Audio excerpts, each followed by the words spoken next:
97.5, The Fanatic.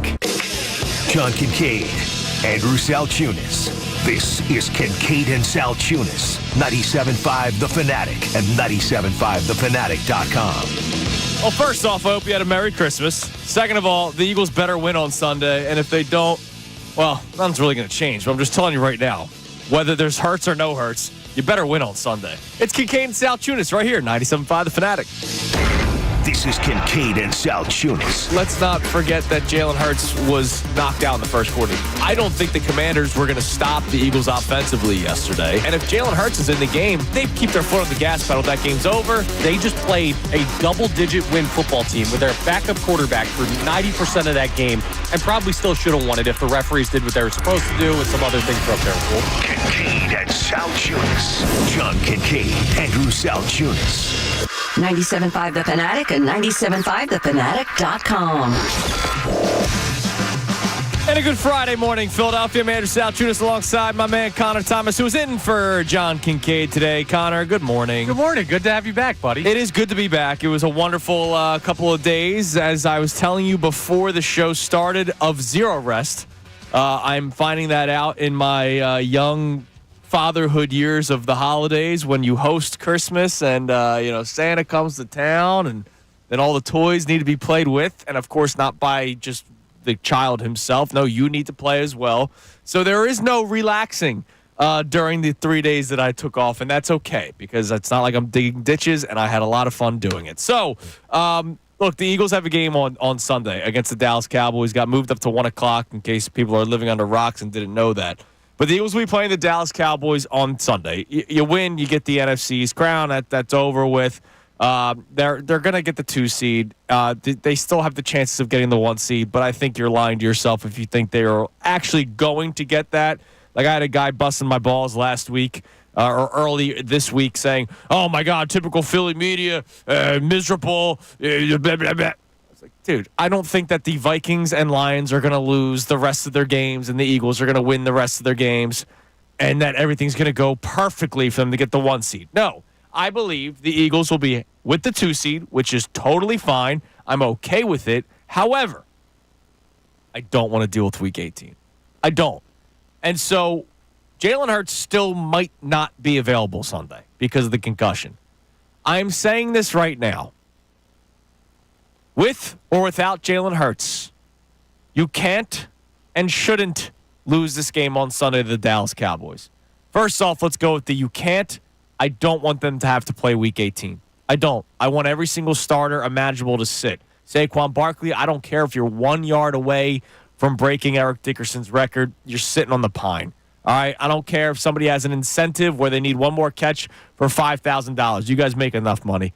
I want the Eagles to be fully healthy going into the playoffs and ready to go and ready to have 2 home games, hopefully 3, because who knows, maybe the Lions get knocked off at one point. But this team is built for the long run, but you got to get healthy. This past game against the Commanders, the only reason why they lost that football game was because Jalen Hurts got hurt and a bunch of other guys got banged up. If Josh Sweat doesn't have the ankle injury, Josh Sweat probably gets some pass rush on Jaden Daniels, and maybe they don't come back and win. If guys aren't dropping like flies, the Eagles probably win that football game. It happens in the NFL. I don't want to deal with it Week 18. I want to go into the playoffs fully healthy. Shouldn't lose this game, part 2. I don't care if it's Tanner McKee. The Dallas Cowboys suck. All right, they are a bad football team. There's nothing about the Cowboys that is worth being worried about other than maybe Micah Parsons. Okay, CeeDee Lamb is done for the season. They're putting him on the shelf. That team is cooked. They have nothing to play for at this point. If anything, it would be best for them, or as Andrew DeCheo would say, it would behoove them to start losing football games because they would probably get better draft capital. The Dallas Cowboys have nothing to play for.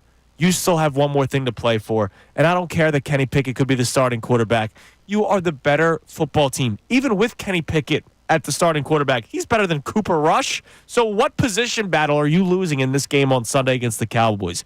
None of them. So you can't and shouldn't lose on Sunday. That's how I'm feeling today, Connor. I get where you're coming from. I largely stand in your camp with that. I just think you're being a little bit flippant about what the Cowboys have done recently. They've won 4 of their last 5.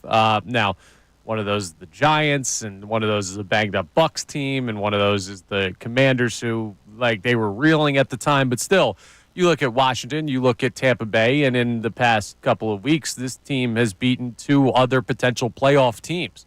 That was before CeeDee Lamb got shut down. CeeDee Lamb getting shut down for the year is basically them waving the white flag saying, we're eliminated. Yeah. The players are still going to be motivated to try and ruin the Eagles season, right? They want to come in here, and the best thing they could do the rest of the year is to knock off the Philadelphia Eagles. So this is their Super Bowl you're playing this week. But all of your points about the talent level of the Cowboys, especially post-CeeDee Lamb decision, very, very true.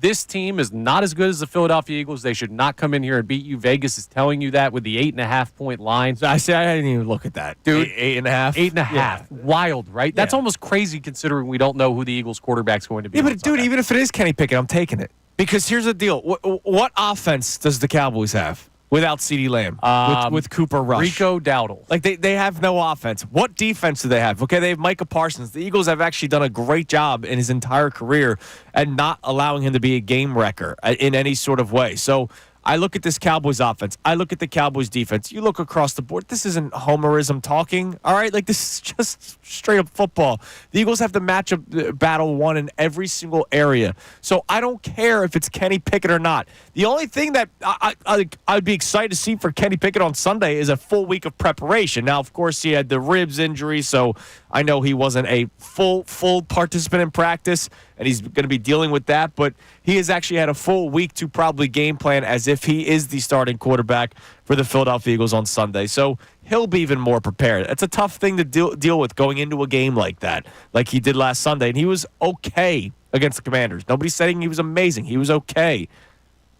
Dude, I don't care who the quarterback is on Sunday. They're winning this football game. And if they don't, then all of a sudden we have to have another conversation about playing Week 18, which I don't want to have. We're not going to have that conversation because you already held this team to 3 points on the road in their place. Now, you can say whatever you want about the Sun. That was more the Eagles' defense than it was the Sun. The Sun might have affected like one throw by Cooper Rush in a big spot to CeeDee Lamb, who, by the way, is not playing anymore this season.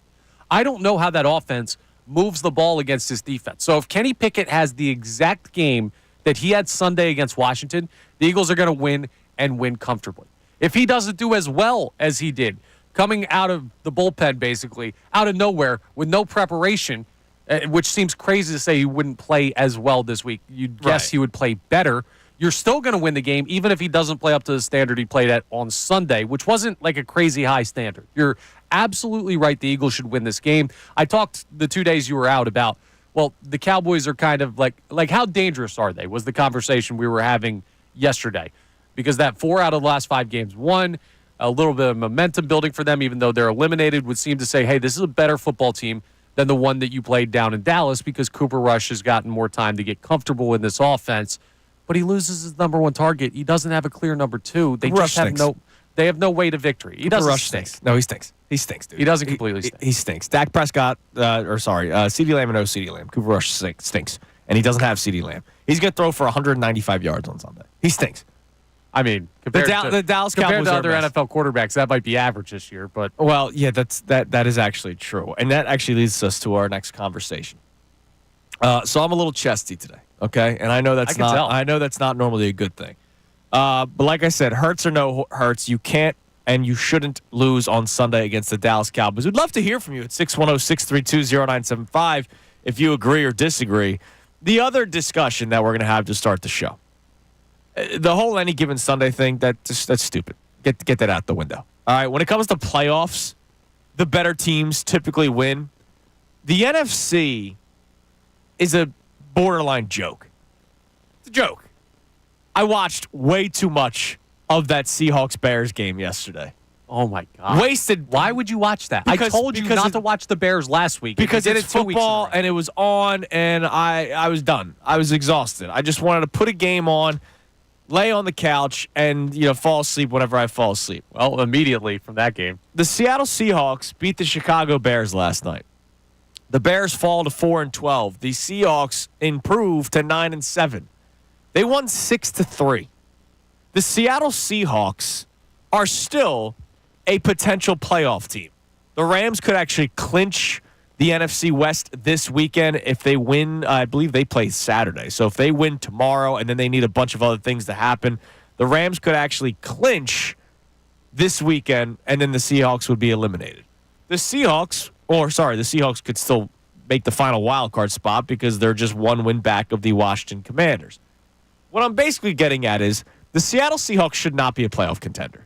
Like, they shouldn't even be in the bubble right now. That bubble should have been popped weeks ago because they stink. But you know what? They keep on finding ways to win because the rest of the conference stinks. You look at the Lions, you look at the Eagles, it's a two-team race. The Minnesota Vikings continue to prove me wrong every time I think that they're going to lose a football game. They do have a good defense, and Sam Darnold's been playing pretty well. But we've talked about the Vikings a lot over the last couple of weeks about whether or not we think they might be one step ahead of what they're actually supposed to be. I know there's a little bit of fear for the Packers that people still have. The Matt Stafford thing, I guess, is legit because he's a Super Bowl winning quarterback and Sean McVay's a Super Bowl winning head coach, and they got great weapons. But the Eagles beat that team handedly. The Eagles beat the Packers. The Falcons stink. And the Eagles, if Jalen Hurts doesn't get hurt against the Commanders, they win that game. And so if the Eagles play the Commanders in round one, I'm already looking to round two. Yeah, who are they going to play in round two? You know what I mean? Like, I watched that game last night, and I'm going, that's a potential playoff team. If there's any year that you should say Super Bowl or bust, or at least NFC Championship game or bust, because the Lions are still legit, it's this year. Yeah, on the NFC side. I'm glad you kept it to the NFC. AFC, look, you got the Chiefs, you got the Bills, you got the Ravens, Texans, Steelers. Like that conference is no joke. Right. The NFC is a borderline joke. It's one division that's running away with it, and then the Philadelphia Eagles. And one of those teams are going to knock each other out. Like, that's going to happen. Like, if the Vikings or Packers will be playing the Lions. One of those teams will be eliminated, whether it's the Lions, whether it's the Vikings, whether it's the Packers. The Eagles will have one legitimate opponent in their way, and it'll be at Lincoln Financial Field in the second round of the playoffs. Yeah, now there's a chance still that second round opponent would be either Green Bay or Minnesota, right? Chance, so, yes. like, that would make it 2 NFC North. And I'm not going to just write off those teams. I think the Eagles win both of those games, but I can't any longer say, well, the Vikings are an easy out just based on the record. They've done too much for me to say they're an easy out. Welcome to the party. You could call me a coward just a week ago. I know. I could still say the Eagles win that. You were here. I was calling me a coward a week ago. Okay, well, he was listen. saying it all season, but he's come around, I guess. Late season wins, they're just still rolling. Eventually, if they roll it, it's kind of like the Chiefs. Somebody should maybe change their tone on them. Yeah, I keep on getting told by you who have the Vikings beat. Who have the Vikings I don't think they beat the Eagles, but I can't just write them off, especially compared to. But my point is this. My point is to add to your point. Okay, give me the Packers and the Vikings as good teams. They are head and shoulders above other teams in the postseason, and they're iffy teams at best. Like, there's just no team that should scare you if you're the Philadelphia Eagles. No, if you power rank the NFC playoffs, right, and forget the actual standings, it's either Eagles or Lions as number one. 100%. And you could make the case that it's the Eagles. I'll still make the case that it's the Lions, that they keep on winning despite all the injuries. And they might seem like a team of destiny this year or something, right? But the Eagles are a quiet 12-3 football team. If Jalen Hurts doesn't get hurt, they're 13-2, which is the same record as the Detroit Lions. But whether the Eagles are the number one team or the number two team, that means every other team is beneath them. And that means if I'm just going to go very elemental point of view, Lions, Eagles, top two teams in the NFC, they're the two teams that will face each other in the power rankings. I'm tired of this living in fear of, oh, well, this team's hot, that team's hot. Yeah, your team's great. Period. The Eagles are a great football team. And just leave it at that. I don't care about which teams are coming into the playoffs hot when the Eagles have just been consistent ever since the bye week. And if their quarterback doesn't get drilled in the back of the head and still somehow no flag has been thrown, the Eagles are 13-2. Yeah, and they're sneaky healthy, too. Like the Jalen Hurts thing, I don't want to minimize a concussion. It's no, of a very course not. important, like serious injury, brain injuries. But it's a minimal recovery time. If he doesn't play this weekend, he'll be available week 18. If you need him, he'll be available in the postseason. Bryce Huff is coming back. You've got Jordan Davis dodging a bullet, it looks like, last week when we thought he could be out for a while. He seems to be okay. You don't really have anything major on the injury report. The only guy that you've really lost has been Brandon Graham. And that's a big loss for a lot of perspectives, leadership on the field. But if that's the only guy you're going into the postseason without, Dallas Goedert should bounce back at some point. They believe he's going to be back for the postseason in some capacity. This team has everything in front of them. There's no reason they shouldn't accomplish this. No, they absolutely. There is no reason. Like, I understand we always live in a bit of fear when it comes to sports, and you're either very chesty and you disrespect the opponent, or you live in fear. Like that's there's no middle ground. It seems like sometimes when we talk about sports, there can be, and I try to live in the middle ground as much as possible in every walk of life. All right, politics, you name it. I'm always trying to stride the middle. What is the best plan of attack for me today? Well, the best plan of attack for me today is to be chesty. Like, the Eagles will win on Sunday against the Dallas Cowboys. If they don't win, then you have to play Week 18, which I don't want them to. All right? Take care of business on Sunday. Get prepared for the playoffs using your mini bye week in Week 18. Or not mini bye week, that's your bye week, Week 18. Then you go into the playoffs, and no matter who you're facing in the first round of the playoffs, no matter who you're facing in the second round of the playoffs, the Eagles will be the favorite via Vegas, whether you take credence to that or not. I'm not really a big stock guy when it comes to lines, but it tells me something when the Eagles are still 8.5-point favorites despite Vegas not knowing who the starting quarterback will be for the Philadelphia Eagles. There is no reason for anybody to be fearful of any of these teams. And don't give me any given Sunday, because come playoff time, it's different, man. Yeah, it's kind of weird how you're right on that, because Thanks. Well, no, I'm not saying weird because I'm saying weird because the thought. I don't know. It's strange to look at the postseason and say it's chalk more often than not, but that's the case. There's so much parity in this league from week 1 to week 18. And then you hit the postseason, and it's kind of just like, okay, well, the good teams are going to smoke you. They're going to get home field advantage. They're going to run through this. You're going to have 1-2 or 1-3 or whatever in the NFC Championship game and AFC Championship game, and that's just kind of always how it is. It'll be Mahomes and Allen. It'll be Goff and Hurts. That's just kind of this predetermined idea, which sounds elementary and an easy way to look at it. But you look historically at the way the NFL postseason works, and that's the way it works. Now, the one thing I'll disagree with, you basically said it's Mahomes and Allen, right? It might not be, because Lamar and the Ravens are legit. But that's like a third team, right? Who's the third team in the NFC? Probably Minnesota, honestly. Minnesota or Green Bay. But, like, when I say who's the third team, I mean, like, legitimately, like, who's the third team? Okay, well, listen, I could give you the Ravens, and you say, well, Lamar's this 2-time MVP. They have some really weird, bad losses.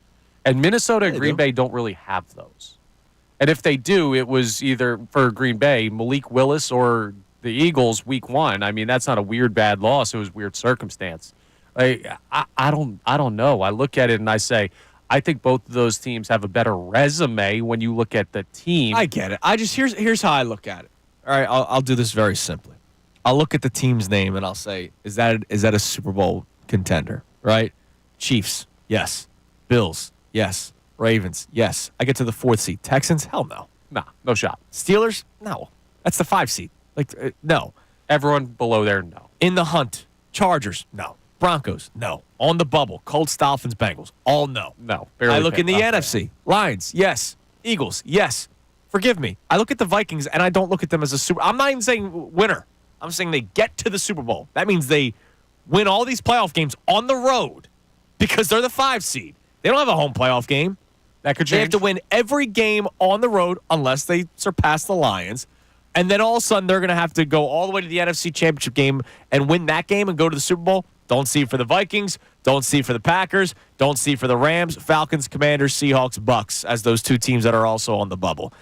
I look at the Eagles. I look at the Lions. I see the Chiefs, Bills, Ravens. Those are the 5 teams where I go, I could wake up Super Bowl Sunday morning and say, oh, can't wait to watch this Super Bowl matchup between one of these 2, one of those 3 teams from the AFC, one of those 2 teams from the NFC. That's it. Yeah, listen, it's hard I'd be shocked if it was any other team. I understand completely what you're saying. But to me, Super Bowl contender is the ability to win consistent games to get to that point, right? To make it to a Super Bowl. That doesn't mean they can't knock somebody out.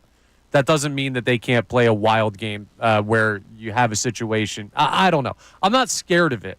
I'm not ready to, I want to see this team lock up the division first, the Philadelphia Eagles. And that's a small step. That but happens Sunday. I like to just take it step by step when you look at the NFL season and play what's in front of you. That's why I'm just much more focused on Dallas. And I kind of think about Minnesota and Green Bay, and we've been thinking about Detroit all year. But I think about them. We'll get there when we get there. But, you win the division on Sunday. And you move on. Then you sit everybody week 18, and you get ready for a very fun playoff run that's going to be in Philadelphia up until the NFC Championship game. And by the way, that still could be in Philadelphia because who knows if the Lions get knocked out by the Minnesota Vikings and the Vikings are a wild card team, or the Green Bay Packers knock out the Lions, then the NFC Championship game's in Philadelphia. That is still very much a possibility that should not be forgotten. All right, coming up next, we spent the entire first segment on the Eagles and the NFL.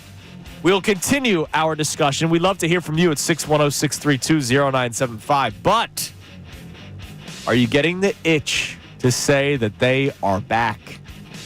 We talk about a certain basketball team next. It's Kincade and Salciunas on a Football Friday right here, 97.5 The Fanatic.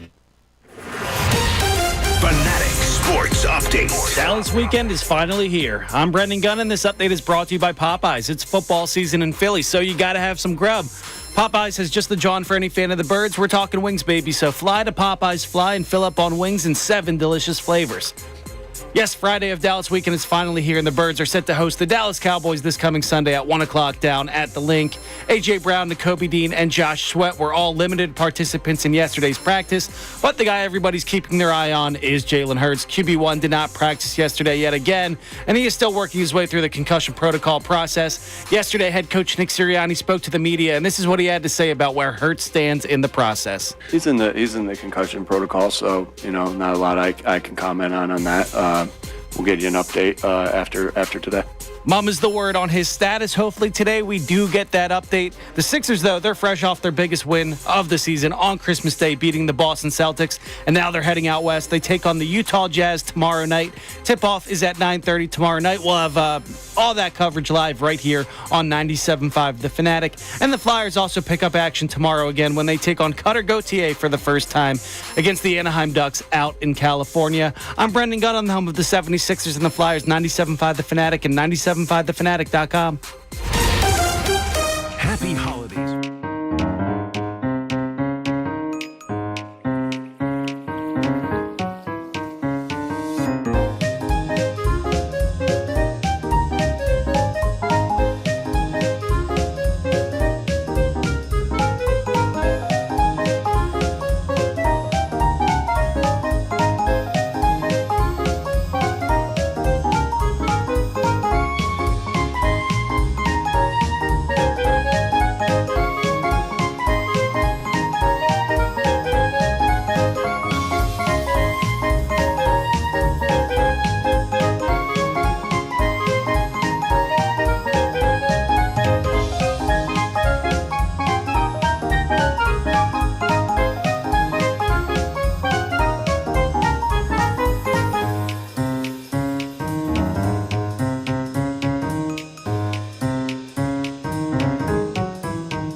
our YouTube. So if you are still wanting to watch the show, we're here. I heard from a couple people this week about how much they love watching on YouTube. Just out and about, I was doing some shopping, and people were like, "Man, we watch it on YouTube all the time," which is great. Sometimes I don't. It's not that I forget that we're on there. It's just we talk on the radio, right? And then boom, YouTube. Yeah, well, we have these cameras right up in front of us, so they can see this majestic mustache I've grown. I don't look at the camera, and I ignore your mustache, which is why I haven't even asked you about it. Grew it myself. Very proud of you. All right, before we get back to our NFL discussion and this Sixers topic that I want to bring up, I did realize something last night. I tweeted out about it. I need to bring it up. Why do we never talk about leftovers after Christmas? I don't think everybody does Christmas dinner the same way. Okay. Thanksgiving is universal for this country, where everybody kind of eats a bunch. Like some people for Christmas, like we got Chinese food for lunch, and we just got our own servings, and that's it. Got it. Okay. So that's why I think we talk about it. See, I've always done the big Christmas dinner. I now host in my adult years, but even growing up, with Christmas was always the big party night. And it's the better dinner, too. It's the better dinner. And that's the thing. That's the point that I'm getting at. What's the thing you hear every year at Thanksgiving or around Thanksgiving?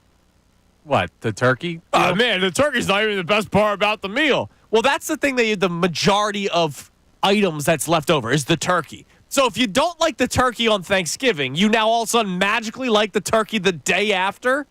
No. Well, you can make the sandwich. You can make the sandwich. I can make a sandwich with kielbasa and sauerkraut. Bang, did that yesterday. A little bit of ham. Ham's better than turkey. Much better. Yeah, I agree. So every item, I had a little bit of flank steak, made it with some eggs.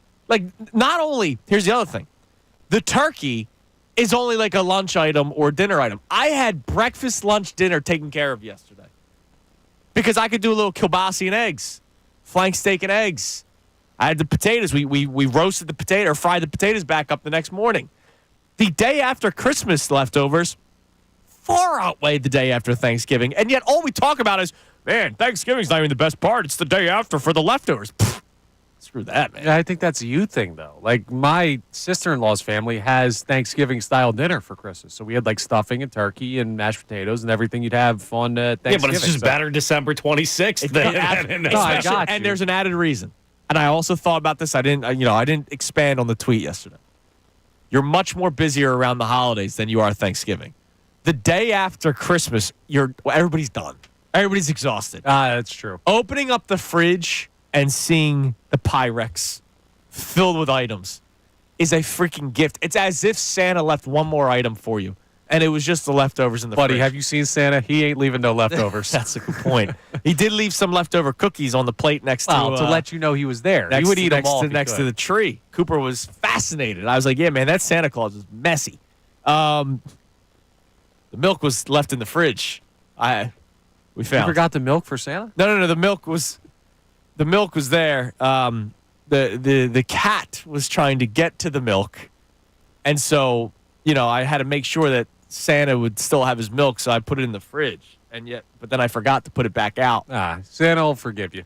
Yeah, that'll be okay. So we took care of business. Cooper had a great time, by the way. That's all that matters. All right. The Sixers, speaking of a great time on Christmas, the Sixers, I know it's been a couple days, and, I've been out and life continues, but the Sixers beat the Celtics on Christmas Day. That was a really fun win, and I know the Celtics made it close, obviously. They're a good basketball team. They're the second seed in the Eastern Conference, and they're still better than the Cleveland Cavaliers. But the Sixers win. They've now won 7 of their last 10 games. They've been winning with Joel Embiid. It shows you how good the guy, I know everybody's frustrated with the injuries and annoyed with it's one thing after another. I get it. But you see how good he is, and you see how much better the team is when he's on the court. I know Jared McCain was a nice story. It's unfortunate with the injury. The team is Tyrese Maxey, Paul George, and Joel Embiid. Paul George still hasn't given you that much for us to really be excited about. But you know that Joel Embiid makes Tyrese Maxey better. You know that once Tyrese Maxey starts getting more respect from opposing defenses, that Paul George is going to get his. The Sixers, what we've seen in the last 10 games is more of what we kind of expected to see. Not winning 7 out of every single 10, because then that would be a ridiculous record come the end of the season. But what you're seeing now is the team that we thought we would see when it was first put put together. Are you guys starting to get that itch to say, all right, they're back? Now, look, they still have a lot of a mountain to climb. All right, not even just a hill. The damn mountain. They're 11-17. They're the 12th seed in the Eastern Conference. I want them to do anything in their power to get out of the play-in stuff, which would be the 6th seed at the least. Right now, the 6th seed is the Miami Heat. You're 4 games back of them. They're 15-13. Jimmy Butler's demanding trades, so that team could fall apart in a blink of an eye. The team that's right behind them is the Atlanta Hawks. You're better than the Hawks. You're better than the Pacers, and everybody's love for Tyrese Halliburton. He's just another guy that shoots a lot and sometimes scores and sometimes doesn't. The tears that I've heard shed over the name Tyrese Halliburton, I laugh at thee. The Sixers, if they put this together and stay healthy, will get back into being the team that I think a lot of people expected for. Does that mean anything come playoff team time? No, not yet. They don't deserve any of your respect to say, yeah, they're going to get out of the second round this year. Of course not. But first, you got to get to the playoffs and put yourself in a good position, and it seems like they're starting to do that. It does. Now, as far as if we think they're back, and that's starting to creep in about like watching this team, it's kind of weird because my answer would be yes, back to where we would have initially been watching this regular season. And remember, this Sixers team, the regular season is a nothing burger. Like, of course. So, and it's not just this year. It's just their expectations are higher than that. And we've seen great regular seasons. So it's kind of like if you were gambling, you're at the blackjack table and you're down $10,000 and you hit this huge, 21 with the jack of spades or whatever. They get you that huge payout at the casino. You're like, oh, that's an amazing win. I'm back to even. It's hard to get excited over back to even. And that's kind of where the Sixers are at right now because the question will always be, how is the postseason success? But if that win did not give you confidence that this team can still make something of this season, be a playoff team, avoid the play-in, give you an idea that that is a possibility, you're crazy. Yeah, That's but that's not enough for people, and I get it. Just being in the playoffs is not enough for people. It's not enough for me. We're done with that. But it's a step from where you were. No, of course it's a step from where you were, but how many times have we said that they're going to make the playoffs, regardless of all of the nonsense that happened early on in the season? We talked about this so many times that they're going to make the playoffs. They're going to make the playoffs. The East isn't that hard. It was looking a little sketchy there for a little bit. I never wavered from the fact that they were going to make the playoffs. The only thing I questioned was whether or not mentally Joel Embiid will continue, right? And once he gets hit in the face, I'm like, here we go again. We had the whole conversation about what if he woke up one morning and said, I'm done. I'm going to retire. I wouldn't have blamed him for it. But he's obviously playing, and he's playing well again. On Christmas Day, he goes 27-9. He's not even your leading scorer. Tyrese Maxey is your leading scorer with 33. You get contributions from Caleb Martin. Everybody hated Caleb Martin the first couple of weeks of the season. What did you expect? He's not like a 1. He's not. He's not a 2 or a 3. He's a guy that needs Joel Embiid. And look at what happens on Christmas Day. He goes off for 23 because there's space on the floor. Also, people, I don't understand sometimes. Not even just this fan base, but fan bases in general. People who watch sports expect what you're supposed to expect. Caleb Martin, when he signed here, the conversation was, this is a dude that has had great success against Boston in his career. Yeah, that's and true. All of a sudden, people are like, well, he stinks. This guy stinks. They hadn't played Boston yet, and now they match up with him the first time the guy goes off. That's why you kind of got him, not just for this opponent, but for games like that. And he showed up. Yeah, and he's had success in the playoffs, not just against Boston, and that goes a long way. This team is supposed to try and win. All right, the process years are done. All right, we're now in Eastern Conference Finals or bust conversation. We have been for the last couple of years.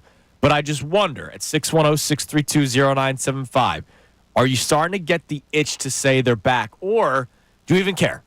Because I'm sure there's a lot of people that just don't even give a damn. And they're going to say, wake me up come playoff time. I like sports, all right? I don't just like playoffs. I like sports. I like watching a game on a Tuesday night in January. I like watching a baseball game in August, right? I don't just wait for the playoffs. I know that there are a lot of fans. You see what these buildings are like come playoff time. It's a completely different atmosphere. It's a different group of fans. There are people that just live for the playoffs, and they don't really care about the regular season. I get it. I love sports. We do this for a living. We talk about them every single day. We fell in love with it for a reason. I like a Sixers game, a win on Wednesday night. It was Christmas, so obviously we're all a little bit busy, but we had the game on. I mean, that's just the way it is.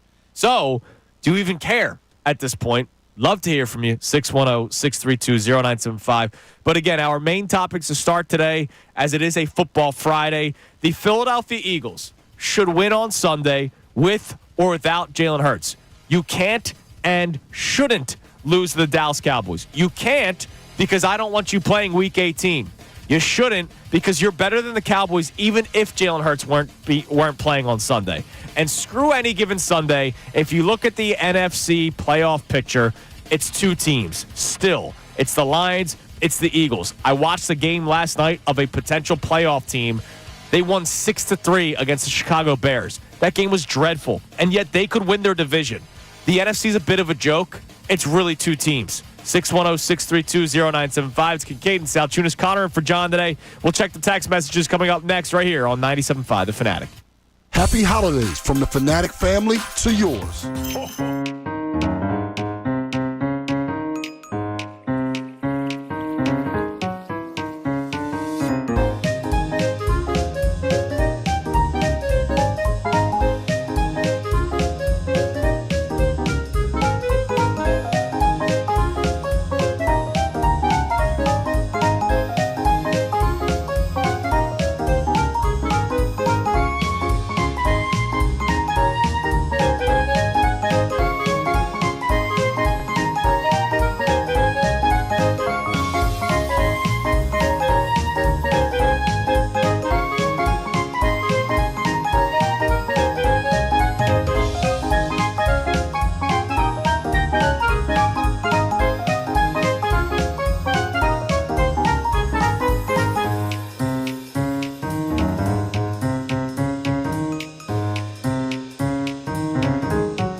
6:46 on this Fanatic Payday Football Friday here on 97.5 The Fanatic. Good time to get paid right after all the holidays. Yeah, shopping. Mr. Slacker. What? It took like 4 days off. I took 3. Right? Tuesday, Wednesday, Thursday. Yeah, I took 3. I'm here. Johnny took all the days off. Yeah, I'm him too. getting- What's his nickname? If I'm Mr. Slacker and I'm still working 2 of the 5 days, you took a day off. He's Mr. Slacker Senior. Okay, you took a day off. Yeah, that's true. Yeah, exactly. I was forced. I would have been here on Christmas. You were if they not let me. forced. I guarantee you, if you texted our boss Scott and said, "Hey, I want to work Christmas," he would have gladly had you on the air. Yeah, probably. Yeah, exactly. I enjoyed my day off. My ass. All right, so we'll check the text line here. You can text and you can call them 610-632-0975. Here are our topics today. Hurts or no hurts, you can't and shouldn't lose on Sunday to the Cowboys. I say screw any given Sunday come playoff time. The NFC is a joke. The Seahawks are a potential playoff team, and they beat the Bears yesterday 6-3. It's embarrassing. And the Sixers with a nice win on Wednesday against the Celtics. They've now won 7 of their last 10. So all of a sudden, they're sneaking their way back into the conversation. And I wonder, A, if people care, but B, are you starting to say, all right, they're back. This is the team that I expected to see. It's just been such a weird, well, you know what? Not weird, normal season for the Sixers, where there's just been more storylines than just basketball itself. I mean, that's the thing with the Sixers. This is the norm. Unfortunately, yeah. Embiid injuries, drama. This is the norm. It's painful. We get punched in the face all the time. Well, no, Joel gets punched in the face. That's and true. then It happens. feels like we did. It happens all the time, 3 times specifically, which is crazy. But look, they had a nice win against the Celtics, and I get it was just a regular season game in December, but And even in the win, you need to start winning he games. fell over a rope on the sidelines. Yeah, it's unbelievable. I mean, that guy is a walking rain Sorry, cloud. I It's- don't mean to laugh, but it's just unbelievable. Well, it's you laugh so you don't cry. I mean, that's what well, it he comes played, down and to. he was fine. So Yes, absolutely. All right, so what do we have on the text line, Mr. Gunn? Brendan, good morning, by the way. How are we today? Christmas was not ruined? Christmas was not ruined, luckily. Good. I'm here. I'm alive. The Santa came. We're good to go. Nice. I'm glad, because at one point I thought he wasn't even going to come to your house because of how miserable you were. Yeah, I found a piece of coal, but it's all good. All right.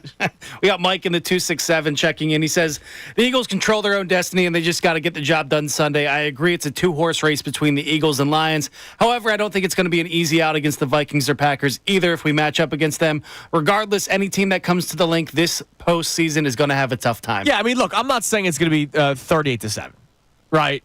Could be. I don't think we're going to be doing, I guess, who would be the Skulls chant? Because Hurts doesn't sound good.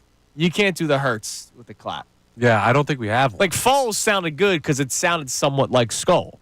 But anyways, I don't think it's going to be 38-7 over the Minnesota Vikings. I don't think they're going to beat up the Packers if they play each other. But I think they win. And I think, the Eagles are the more battle-tested team. It's at Lincoln Financial Field. Any sort of cliche you can think of, other than any given Sunday, that works for the Philadelphia Eagles. And I think the Eagles are the better team over all these teams. And look, health-wise, they're the better team than the Detroit Lions. The Lions continue to find ways to win. I cannot take that away from them. But if we were to do an on-paper matchup, and I get it, that has burnt us in the past. That's not how you should make your predictions. That's not how you should make your judgment on teams. But you have to look at it that way. Yeah, the That's all Lions. we got. The Lions have more starters on the bench than or on injury than actually on the field. I mean, seriously, it might. I don't know if the math is actually the math. It might actually be. It might At actually least be on pretty one side damn of the close. ball. Like the Lions are completely banged up. The Eagles are healthy. You just need your quarterback to come back from the concussion. Dallas Goedert, will be back come playoff time. That's why I think Week 18 is so important to have that week off as a rest because they desperately need it. Yeah, I think we've been a little bit spoiled when we start to turn our eyes towards the postseason. The past 2 postseason runs that have actually been successful ones, obviously not last year, but 22 and 17, you looked at teams that were like blowing other teams out. That's not the typical NFL postseason path. There will be tight games at some point for this Philadelphia Eagles team. And it could be not till the NFC Championship game, but whenever it comes, it'll happen before the Super Bowl that this team does play a tight game against somebody. So that's my only contention of like the whole Minnesota and Green Bay, they'll beat them. Like they will, but it's going to be nerve-wracking for a little bit, I think, against those NFC North teams. It's playoffs. It's gonna happen. Listen, dude. 2022, it wasn't nerve-wracking. 2017, because the Giants, it wasn't nerve-wracking. The Giants stunk. Well, I guess 2017 and the Falcons 49ers got hurt. Falcons game was nerve-wracking. Case Keenum peed his pants after that Patrick Robinson interception. It was over after that. But look, this playoff run, it will be tight games. Maybe the only game that wouldn't be tight, I expect them to beat the Commanders easily. I really do. That's like a 10-plus point. They would have done that this past Sunday if Jalen Hurts doesn't get hurt. The Commanders don't scare me the slightest bit. And the way they celebrated that victory as if they won a Super Bowl, I'm happy for them, right? They won 10 games. An irrelevant franchise for many, many years now is going to make it to the playoffs, and they have a nice little future for them, especially with Jaden Daniels at quarterback. But other than that team doesn't fear me. I'm not afraid of that team. Yeah, no, I'm not scared of them remotely. All right, what else we got, Gunner? Yeah, we'll go to a Sixers one here. We got John V checking in. He says, I just can't forget what the owner or the coach or what Embiid did to start the season. I want to buy back in, but I can't allow myself to just forget because they are winning. I'm not letting them off the hook that easy. It's not fair. By the way, I know my lack of interest doesn't hurt them or prove anything. It's just a principle. No, lack of interest does hurt them. Yes. It does, because you're not alone. Was that John? You said John V? John V. Yeah, John, you're not alone. Just look at NBA viewership versus NFL viewership, period. You're not alone about your lack of interest when it comes to the Sixers. Now, I am interested. I love this team to death. I watched them when Tony Roten was their leading scorer. You know what I mean? Or Jakar Sampson. Yeah, I was going to say. Or Jakar Sampson. Good job. But there are a lot of people that are apathetic toward the Sixers, and it will be kind of like the Phillies in 2022 where they made the playoffs and then boom, Citizens Bank Park was packed. Except for the Sixers, it would have to be the Eastern Conference Finals. Just look at last year's playoff matchup with the Knicks. Right. There were a lot of Knicks fans. That never happens in Philadelphia sports, but it did because apathy is set in for a lot of people. Once they get out of the second round, all of a sudden people are going to bounce back. Jimmy Rollins calling people bandwagon fans? Yeah, every market. It's not just Philadelphia. Right, fans just naturally are. You root for a winning team. There are people that only watch come playoff time. My wife is the fakest sports fan in the world. She wears her Eagles vest when the Eagles are good. When the Eagles aren't playing, she doesn't think about the lineup, the roster. She's not talking sports during the week. She's got you for that. There's but there's a lot of people that are like that. Yeah. There's people. One of the things that makes me I'm a big Eagles fan. I'm down there every single week. Yeah, tailgating, getting your ass drunk, and then you don't watch a second of the game, and you claim that you're an Eagles fan because you went to Rally House. It's your city. It's your house. There are a lot of people that will pay attention more come playoff time. Hey, man, so if John getting V's drunk not for alone. the games means you're not a fan, take my fan card away. No, I'm not saying Lock that. me up. I'm not saying that. I'm my saying hands are behind my back. We do our pregame show at Xfinity Live. Yeah. Every week I see a guy that's getting kicked out because he can't control himself at 11:30 in the morning. That guy didn't watch the game. That guy's not locked in. Might have. No, he did not. All right, so we'll reset the show coming up next. We'll check out more of your text messages, and I mentioned it. The NBA ratings versus NFL ratings on Christmas Day. We talk about the dominance of the NFL because, man, the NBA on Christmas Day was great, but hardly any of you watched it. It's Kincade and Salciunas on a Football Friday, 97.5 The Fanatic.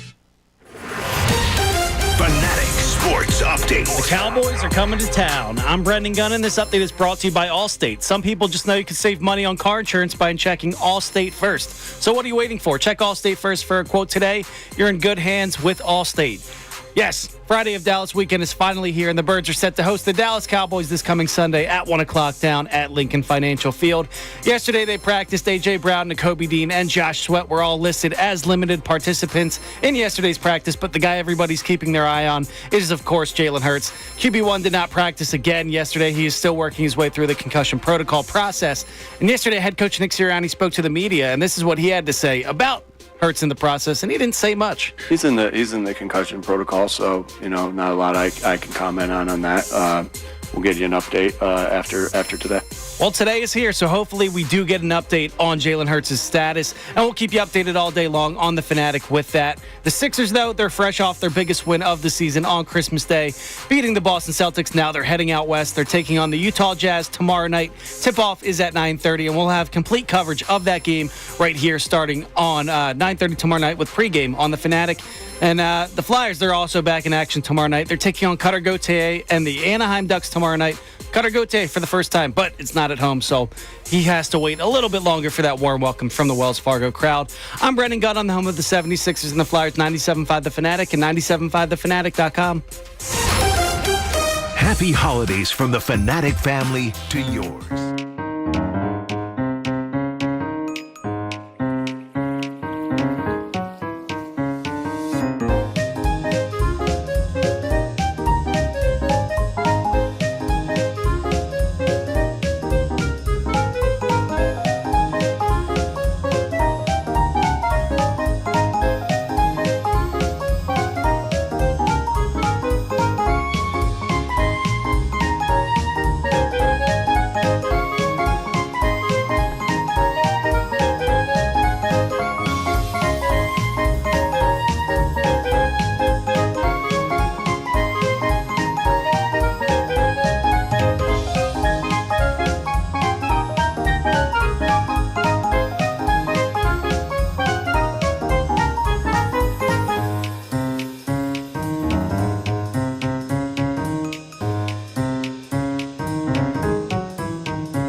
a.m. on Kincade Salciunas, 97.5 The Fanatic. Johnny out until the 2nd of January. He'll be back then. Connor filling in for him. Brendan Gunn producing the show. It is a Football Friday, which means Andrew DeCheo will join us for the entire 8 o'clock hour today. So we can't wait for that because we could talk Eagles, Cowboys, but we'll talk some big picture stuff with Andrew for the hour as well as we're getting closer to that time of the year. And this could be as long as they handle their business on Sunday, which I believe that they will, regardless of who the quarterback is for the Eagles. This could be the last regular season game of the Eagles this year. Yeah. Technically. I mean, yes. Technically not. But no, but they shouldn't play. If they win this week, they should not have to play week 8. no, because I expect the Lions and Vikings to handle their business, or one of them to handle their business. They both have to lose on Sunday. And I know, the 49ers are, the 49ers are done, dude. Like, they're going golfing. Yeah. They're done. And then the Vikings play the Packers. That's actually a legitimate game. Like, that one, the Packers could beat the Vikings. It's certainly possible. Very, and the very Vikings possible. have trouble against, like, everyone in the NFC North, their kryptonite is like the Packers. Right. Because they've just run that division for so long. Let me see what the line on that game is. The Packers are 1.5-point favorites on the road in Minnesota. See, that's why they're not a Super Bowl team. That's a Packers line right there. Could you imagine a team coming into the link and the Eagles are what are the Vikings, 13-2? Yeah. No, and the Eagles were dogs at home at the link. That's not happening. So the Packers are actually the favorites. So the Vikings could very well lose that football game, but there's no way that the Lions are going to lose to the 49ers. And again, don't give me this any given Sunday BS. Like, Dan Campbell, a little bit different. I think Dan Campbell's a guy that motivates them every single week. Yeah, he's also a guy that goes for it on 4th and 17 in his own territory or something. Yeah, but against inferior opponents like the 49ers are on Sunday, it doesn't matter. The Lions are going to win that football game. Now, or Monday, excuse me. They play Monday night. See, any given Monday. Checkmate. Yeah, you're right. No, so the Eagles, I believe, on Sunday will be playing their last regular season game of note, and then the final regular season game in Week 18 is when you have a bunch of the backups playing so that you can rest your starters, and I think that's the best thing for this football team. So that's why, to start the show, I made the statement that hurts or no hurts, you can't and shouldn't lose on Sunday to the Dallas Cowboys. And then I went even further. If you look at the NFC playoff picture, you look at the landscape, and we'll dive deeper into that as the show continues. In the 9 o'clock hour, we'll look at all the scenarios that could happen this weekend. The Eagles and Lions are still the only two teams of legit note. We just talked about it. The Vikings are home dogs against the Green Bay Packers. Home dogs. That tells you that Vegas doesn't even respect the Minnesota Vikings. They respect the Green Bay Packers more. And if the Eagles were to play the Packers, I expect them to win, like they beat them to start the season. And that's when the Eagles were not a full team. That's not when they knew what they were doing, what their identity was. And if the Eagles play the Vikings, look, the Vikings are home dogs in a game against the Packers. So I'm not worried about any teams. Obviously, the Detroit Lions are a team I respect, but there could be a chance that they're not even in it anymore. Who knows? You can climb it at 610-632-0975. We also opened up a Sixers discussion as well because they won on Christmas night, and it was a good win for them against the Boston Celtics. Great win for them against the Boston Celtics. And the Celtics fans were into it, so it's not like that was a sleepy Boston, right? Like, that was a legitimate atmosphere, and the Sixers went in there and won, and Joel Embiid looked great. Tyrese Maxey was spectacular. So it leads us to asking the questions. Are you starting to get the itch to say that they are back, or are you apathetic? And I'm sure there's a lot of people like that. And I don't blame anybody who is. It's not me. It's not for me. But I don't blame anybody who's like, yeah, I don't really care anymore. Yeah, listen, I get that too from the fan base's perspective. I'm like you. I'm in on this team. It's not like this is year 2 of this happening. This is like a decade now. Right. And when you've seen the same movie a bunch of times, you get tired of watching it. But what I will contend is, like, our last texter, John V, said something about, well, the start of the season, they put themselves in this situation. Like, I don't think the Sixers did anything this time to put themselves in this situation. Like, I don't think this is a fault of decisions of the franchise. No, but it was the fault of Joel Embiid. They could have been more transparent about the whole process. No, sure, but what's the transparency? Hey, guys, we're going to stink to start the year because Joel isn't ready. Like, They didn't tell you he wasn't ready. They just said that he can't play yet. Yeah, it was a weird start. I don't care. You can lie to me if you win basketball games, and I don't think they lost basketball games. And I don't think they lost basketball games because of the way that they were handling their business. No, they lost because Joel Embiid was not on the court, and without Joel Embiid, this team is mediocre to below average. Right. And I've been saying it's. I don't fault the organization for the start to the year. I don't. You want to fault Embiid specifically? Absolutely. Yeah, you can. Look, I get where people were coming from. Like, people were upset about it. Like, people that were going they bought tickets early on to see Joel Embiid and the Sixers, and Joel Embiid was ramping up. Yeah, but that's about you spending your money. That's not about how the team's playing. That's about but not it's setting seeing a the guy good you want. precedence inside the locker room. It's not, and all but that kind of that's not stuff. what we're talking about. We're talking about the team's ability to play basketball on the court, not how they're treating the fan base or anything. Their ability to win or lose basketball games was not based on something the organization did. I got you. So I'm not going to fault them. All right, Gunnar, what other text messages do we have? And in a few minutes, we're going to talk about the dominance of the NFL because the numbers have come out for the viewership of the NFL games on Christmas Day and the NBA games on Christmas Day. But what do we have on the text messages? You can text in. You can call on 610-632-0975. Hurts or no hurts. You can't and shouldn't lose on Sunday.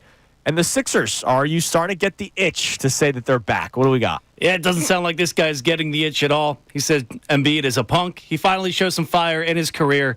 He gets in the ref's face. He's a fake tough guy. Opposite of what the city stands for. They're going to make the playoffs, of course, and then Embiid's going to shine through in the playoffs again with another early round exit. What was Joel Embiid's issue last year in the playoffs? Did he hold back the team against the Knicks? Nope. I just ask you to go back and look at the game logs and tell me that Joel Embiid was the problem in the playoffs last year. I beg you to do that. But I don't need to sit here and try to defend Joel Embiid all day. I don't get the fake tough guy thing. Now, we are in a time, rightfully so, where gender equality is discussed. He yelled at a ref. Yeah, like, listen. Man or woman. He yelled at a ref who made a horrible call and had a string of horrible calls in that game. The Andre Drummond, Dude, that's equal the opportunity. weird ejection that became not an ejection. A lot was going on in that game with that one official. Doesn't matter. Forget man or woman. That one official sucked. If you watch a baseball game and one umpire makes 7 bad calls, you want to yell at that one umpire. Yeah, we've been yelling at Angel Hernandez for decades. Look back this past Sunday. I ripped the refs on Monday like crazy. It has nothing to do about gender. It has something to do about the color of the shirt you're wearing and the job you do. If they you look don't like do a it well- zebra and you stink, you stink. You take that job, you know you're going to get yelled at. Exactly, That's a bare minimum of accepting that job. And so to say fake tough guy, it's not that deep. what, if it was a man, it would have been okay. Or if it was a different player, it would have been okay. Joel Embiid was pissed off. And look, if anything, we should be happy that there's that kind of energy and emotion in that guy. Because we haven't seen it. No, that's we really haven't, man. When Joel Embiid is at his worst is when we see the mopey, apathetic version of him, and we do see that every once in a while. And I'm not going after him saying that. That's just reality. Yes. So seeing fire is a positive sign. All right. Well, there's people that are out on Joel Embiid, though, so I understand that's how people are going to act. What else we got? Yeah, we got Sean in Parkwood checking in. He says, sounds like Andrew woke up after his vacation feeling really chesty, but don't sleep on the Green Bay Packers. I'll sleep on the Packers because the Eagles beat them. The Eagles beat them, and they actually didn't play a good game that day. Jalen Hurts turned the ball over in his own red zone twice. What's Green Bay good at? They have a good rushing attack because Josh Jacobs is having a great year. Yeah, what's the Eagles' defense really good at? Stopping the run. Jordan Love, okay. He's an above-average quarterback. He's not this elite guy that you have to be He hasn't scared done of. anything for you to cement him and calling him an elite plus, or above-average quarterback. If you're playing Green Bay, they're coming to Lincoln Financial Field. Yes. I don't trust Jordan Love in that environment at all. Look, they got some nice players on defense. They do. Sure. That Packers Good defense is good. They have a good defensive-minded coordinator, and Matt LaFleur is a good head coach. I get it. But the Eagles are the better football team. Sometimes it's okay to say that the Eagles are the better football team and they should not lose or they will not lose. Forgive me for saying will not, and that's all of a sudden chesty. No, if the Eagles lose to the Green Bay Packers, to that texter's point, Sean, if the Eagles lose to the Green Bay Packers, and I guess it would be the second round of the Divisional playoffs. round, yeah. Are you going to go in the next morning to your job or call in or text it and go, look, man, it was a hard-fought game against the Packers. What are you going to say? That's exactly where I'm at with this whole thing. What can I stomach? No, we're going to flip. We're going to flip out. What team in the NFC would I accept a loss to? Where not accept, but not feel terrible the next day? It's the Detroit Lions, and that's it. That's pretty much it. It's like Even them, I'd be pissed. when the Phillies lost to the Astros a few years ago in the World Series. All right, they lost to a dynasty. So be it. That's whatever. When you lose to an 80-win Diamondbacks team the next year, that's criminal. And I will never forgive them for it. No, you shouldn't. The only teams that I can justify a playoff loss against where I'd be okay with it are on the AFC side. And that's not like, oh, the Eagles have to get to the Super Bowl. It's legitimate quality of opponent. Like, the only teams that are good enough that I look at and say, yeah, I'd be okay if the Eagles lost to a team. Like, I'd be able to Look, I would still rationalize justify a Lions one because I would not. Because I'm literally seeing the Eagles or what the Eagles did in 2017. The Lions are doing it now. Like, No, everybody gets hurt. Dude, still. Like, I You understand. go on the road to Detroit, like I could live with that. It wasn't everyone got hurt for that Eagles team, though. The big number was Carson Wentz. Number 11 goes down. Dude, their left tackle was out. Okay, that's 2 guys. Add 14 Sproles? more on there. They're 3 guys. You got to get to. Maragos? Oh, stop it. They're missing like 10 defensive starters. They're missing everybody. If you lose to that team with this good of a football team, that is a disappointment.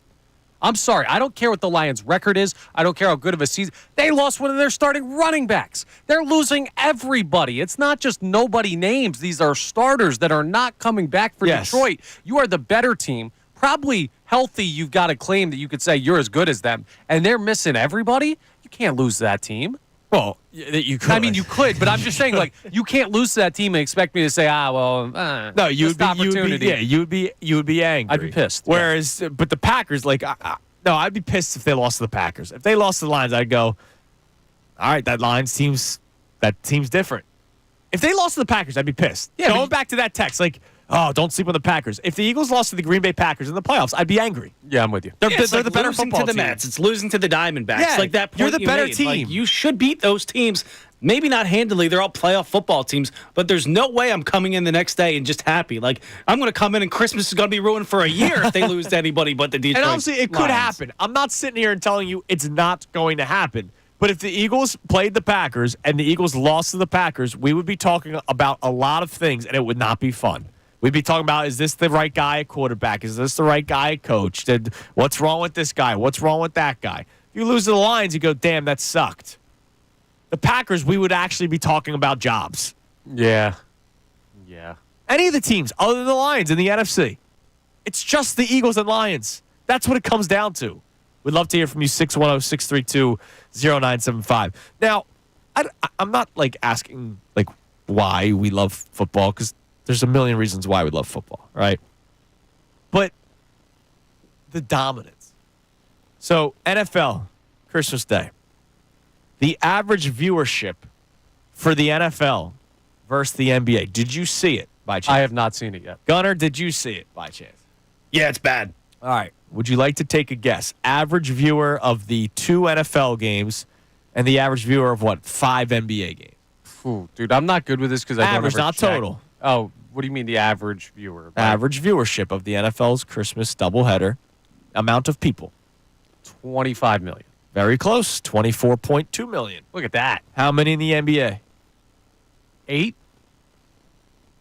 Keep going down, man. What? Yeah. 4.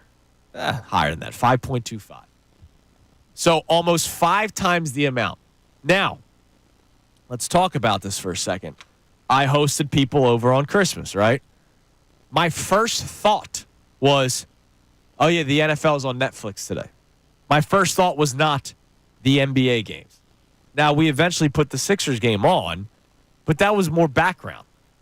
The NFL was, all right, that's my first thought, which is wild now. You know how Thanksgiving, it's football day? The NBA on Christmas Day used to be their big thing. It is now, over the last 2 years, become a football day. And it was great that LeBron and Steph and Kevin Durant were trying to get all chesty about this is why the NBA on Christmas Day, we own this day. You guys got cooked. You don't. 5 times the amount of viewers. And it's great that the buildings you were in were packed and electric. That Lakers-Warriors game was so much fun on Christmas Day, on Wednesday. Doesn't matter. 5 times the amount of people watched football. And that's not just, oh, it's Thanksgiving. Of course they're going to have big numbers. Oh, it's the Super Bowl. What else are you going to do? You're going to put the football game. You're going to go to the Super Bowl party. Christmas Day is Christmas Day. Like, this just shows you that people care more about football than basketball, and it's not even freaking close, man. Yeah, right. I said yesterday, actually, that Adam Silver needs to locker box Roger Goodell to, like, stop this from happening, because the NFL can take whatever they want they don't care, from the dude. NBA, and they're going to. Like, there is no stopping this machine that is the National Football League because people just watch it more. I love football. I like it better than basketball. I'm one of those people that would pick the NFL games over the NBA games. Now, I was watching the Sixers, obviously, because it's the Sixers, and the NFL games were AFC games. But still, it's just such this big discrepancy. And I don't know. I know, by the way, the Ravens game sucked. I mean, 31-2. neither of the games were that good. I was a little entertained by Chiefs Steelers, but Ravens Texans was a 31-2 football game. 34-2. 34-2. Thank you. Dude. 32 point differential and a safety. The only point scored by one side. And here's the thing, that was a Wednesday. So it's not like, can you imagine the amount of people at their houses that didn't think football was being played because it was a Wednesday? Right? Yeah. Next year, it's on a Thursday. I bet you the $25 million is even higher. Here's Wednesday and Netflix. I was about to make that point. The other crazy thing was the Netflix portion of it. Not everybody has Netflix. Well, not everybody has Netflix. And I'm going to guess, here's just a thought. You know how, 10 people can have one account? If all 10 accounts are watching at the same time, does that count as 10 viewers? Is that counting as one? Because it's one account. It'll probably count as one. Probably one account. And they still 5 times the amount of viewers. Now, that's an NBA problem. The NBA's falling apart. The viewership is down. I think the number was 48% this year. Yeah, but dude, which is crazy. And that's with, dude, how many times have we credited baseball the increase in viewership because of some of the rule changes, but betting? We go, now everybody bets on baseball. You can bet on basketball on a nightly basis, and yet their numbers are going down. No, it's nuts. And they had great games on Christmas. The Sixers-Celtics game was entertaining. Yeah. And not just for us. The Celtics making a late run. The Timberwolves and Mavericks game, I know Luka went down. That was entertaining. The Lakers Warriors was ridiculous. They had awesome games, and they got nothing for it. Listen, if there's any debate who the top dog is, you're crazy. It's the NFL, and it's the NFL going to be for a long time. Like Spurs-Knicks, I get it. You're trying to go with the New York market, and then you go with Wemby. Are you picking Spurs-Knicks, or are you picking an NFL game? NFL. Which, by the way, here's the other thing. This adds to it. Week 17, playoff implications. Right. This is the Sixers played their 28th game of the season. It just doesn't add up. Of 82. They need to find a new, instead of the NBA on Christmas Day, it's got to be the NBA on this. Push the NBA Cup back a little bit. No, because that doesn't do anything either. We solved it. That does nothing for me, the NBA Cup. The teams themselves don't care anymore. Yeah, I know. I'm kidding. Not to get too far off track, do they, somewhere down the line, push the season back for the NBA and try to go directly against baseball instead of the NFL? Push it back, less games. Yeah, that's what you got to do. But here's what it's always going to come down to. Well, the owners would never go for it because of the amount of money. All right, football's going another week, and they're going to make it 18 games. And they're going to make more money, and they're going to be even more successful because of it. Yeah. That's the crazy thing. The NFL is a machine. The NBA is falling apart. I'm curious how many people were locked into NBA basketball on Christmas Day when you had 2 football games going on and 2 football games of playoff teams. It's the number 1 seeded Kansas City Chiefs against the Pittsburgh Steelers, who are still trying to win their division, and then the Ravens and Texans. It's unbelievable. And yet the NBA is giving you Spurs-Knicks. Dude, they're in trouble, man. That league is in a lot of trouble. Compared to the NFL. Dude, they gained a lot of momentum a couple years ago, and they've lost it. Adam Silver, I gave him a lot of credit for being an incredible commissioner. He's gone too far with a lot of the load management and, of course, anointing young stars before they became anything like Zion Williamson. They were dying for Zion to become the next LeBron. The guy barely plays. All right, coming up next, we'll continue our discussion. You can text in or you can call in at 610-632-0975. Also, we haven't even mentioned it yet, at least today's show. I'm sure you talked about it yesterday. The moment post-game between Nick Sirianni and a legendary Eagle. We will talk about it next on Kincade Salciunas 97.5 The Fanatic.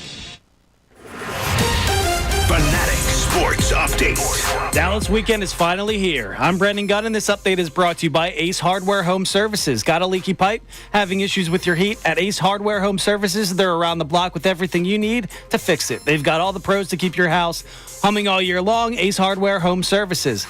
Yes, Friday of Dallas weekend is finally here, and the Birds are set to host the Dallas Cowboys this coming Sunday at the Link down at 1 o'clock on Sunday. Yesterday, they practiced again after Christmas. A.J. Brown, Nakobe Dean, and Josh Sweat were all listed as limited participants in yesterday's practice, but the guy everybody is keeping their eye on is, of course, Jalen Hurts. QB1 did not practice again yesterday. He is still working his way through concussion protocol. And Nick Sirianni spoke about where he is in the process, although he didn't say much. He's in the concussion protocol, so not a lot I can comment on that. We'll get you an update after today. Well, yesterday is gone, and today is here. So hopefully we get an update on Jalen Hurts' status. We'll keep you updated all day long as far as that goes right here on The Fanatic.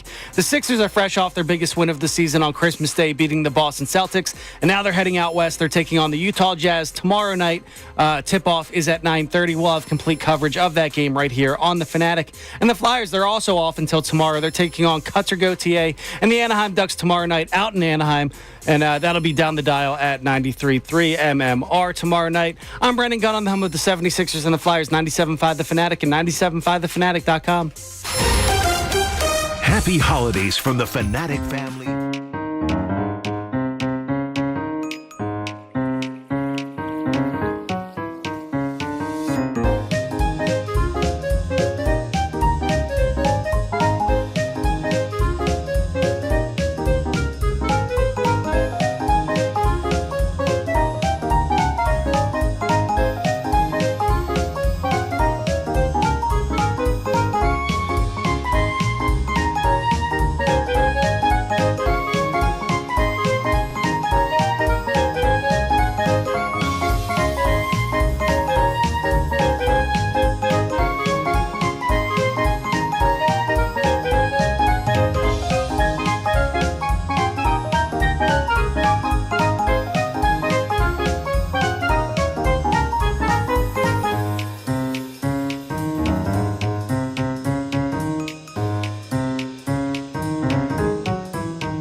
Kincade Salciunas, Johnny out until the new year. Connor in for him today. Brendan Gunn producing the show. Our man Andrew DeCheo is going to be joining us for the entire 8 o'clock hour. We can't wait to talk to Andrew about this upcoming Eagles-Cowboys game and all other kind of Eagles topics that we have been discussing so far today, including one that we're going to discuss now. Of course, you can text in and call in 610-632-0975. The Eagles, with or without Jalen Hurts, should win on Sunday, and I believe must win on Sunday. Not, is this a must-win game? Not doing that. I'm just saying they're not going to get the 1 seed. All right?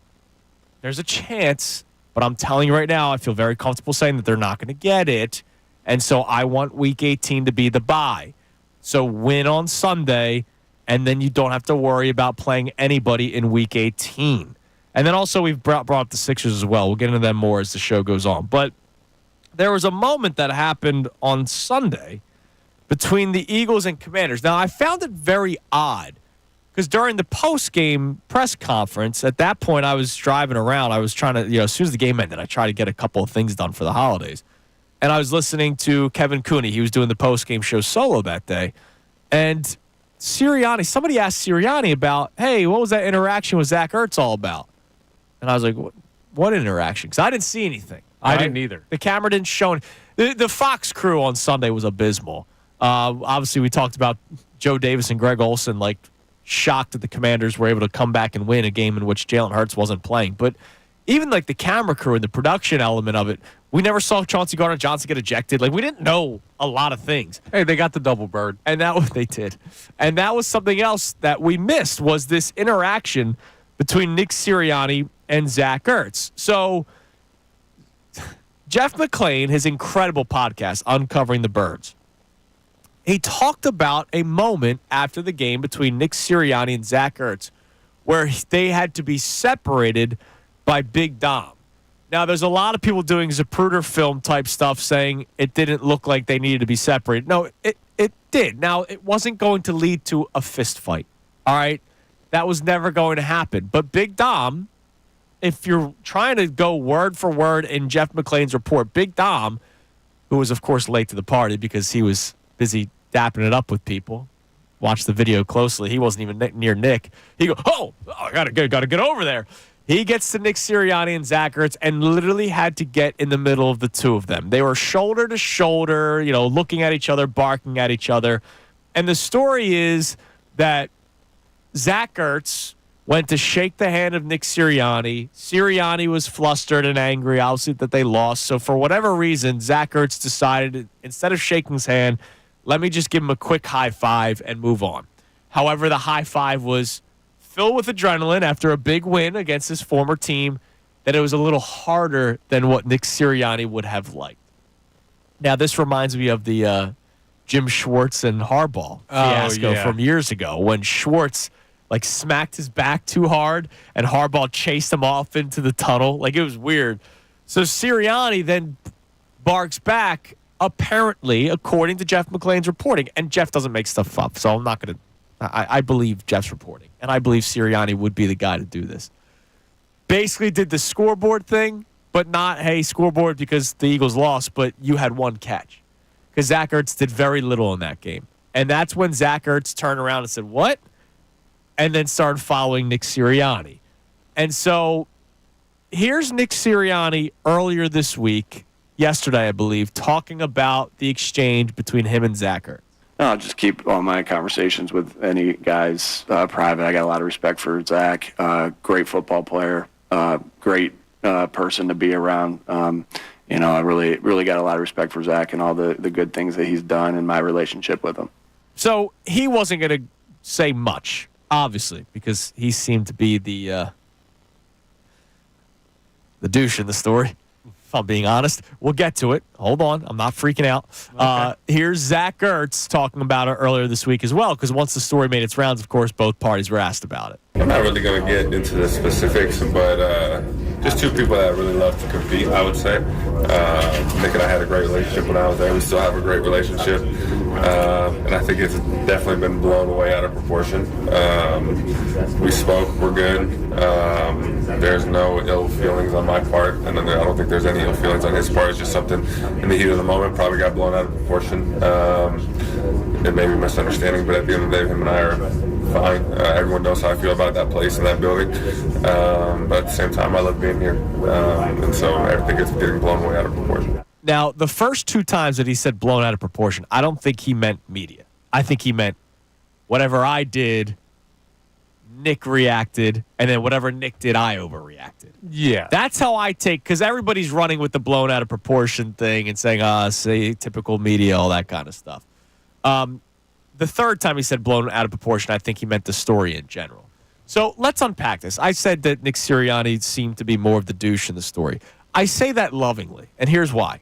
Everybody who has stepped on a field, whether it's baseball or football, a court, whether it's tennis or basketball, a rink, whether it's hockey or what's the game that I like? Curling in the Olympics. Everybody that plays sports is a douchebag. All right?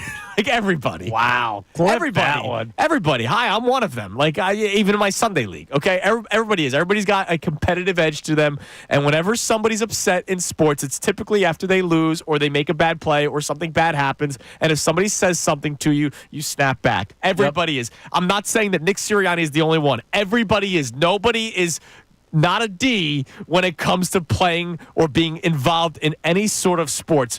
From the coaches to the players to the training staff. Everybody is. Everybody's got an attitude when it comes to sports. That's what makes sports so beautiful, right? That's why a random game in January in basketball or a random game in May for baseball can mean more than what it actually is because everybody's got these egos, everybody's got attitudes, and it's a beautiful thing. That's why sports is the best reality TV show that you could possibly think of. Now let's actually talk about it. Nick Sirianni is the head coach. Yeah. He's got to control himself. And this has been a problem. And it's not the first time. He's now starting to, people are starting to realize that this happens more and more.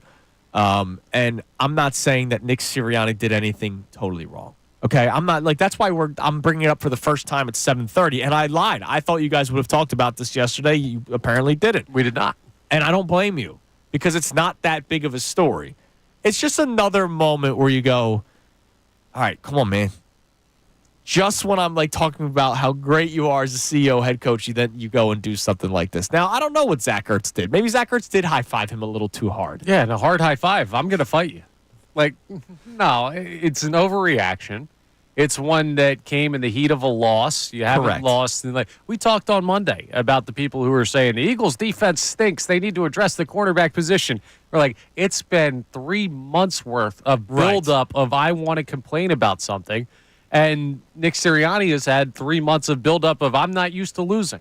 And he got upset. And that's okay. I mean, that happens. He needs to control his emotions. Dude, it's not totally okay. It's pretty okay.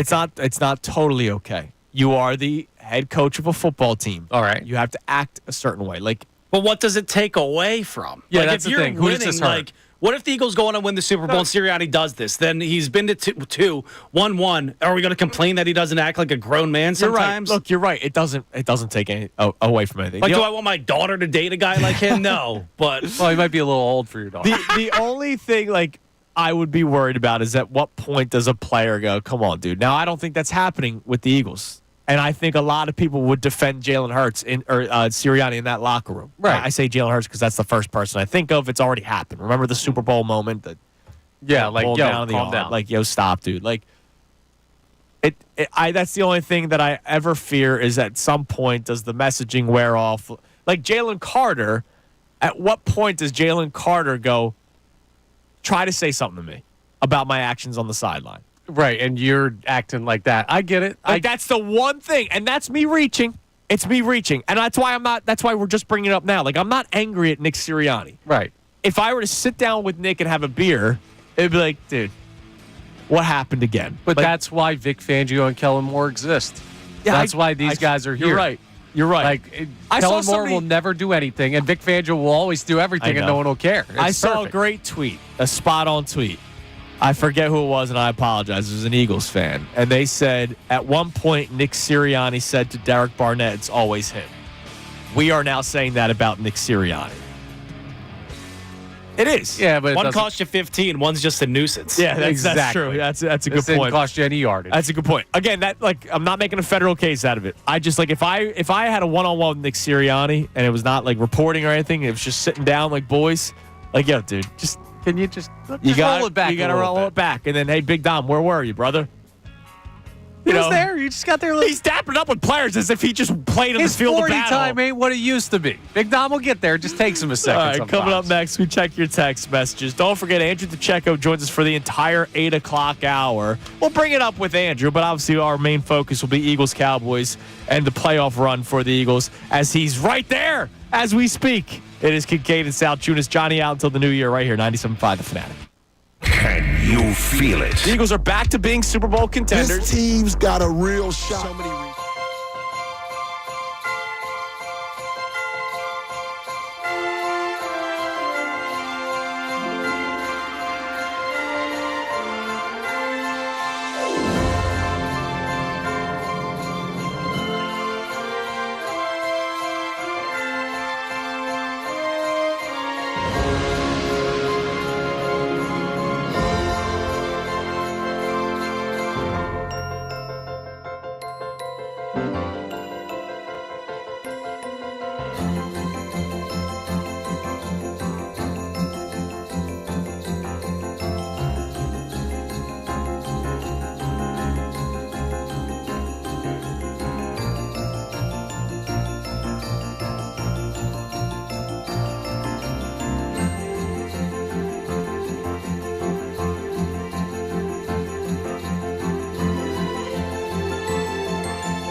Having all Kincade and Salciunas, Johnny out to the new year. Connor filling in for him on a football Friday. See, incredible planning on my part. I work Monday, and then I take Tuesday, Wednesday, Thursday off, and then I'm back on Friday. Oh, it's the weekend. What do you know? I got one more show before the weekend. Meanwhile, I'm slogging through a Thursday show with this DeCheo guy sitting next to me. Oh, my God. Yeah, that must have been horrible. Oh, We had a good time he's yesterday, here. actually. He's here. I shouldn't say that. We're going to have another good hour coming up. We will. Andrew DeCheo here will be joining us for the entire 8 o'clock hour. In case people did not know from Monday, Andrew's now going to be joining us for the entire 8 o'clock hour on Mondays as well through the rest of the regular season, through the playoff run for the Eagles, hopefully a deep playoff run. So Mondays for an hour, Fridays for an hour, and then we'll also he'll join us for a call-in on Wednesdays. Obviously, we just didn't do that this week because we were off for Christmas. And again, I hope everybody had a wonderful Christmas. I hope everybody who celebrates Hanukkah is enjoying. This is now the second day. Yeah, well, the second full day.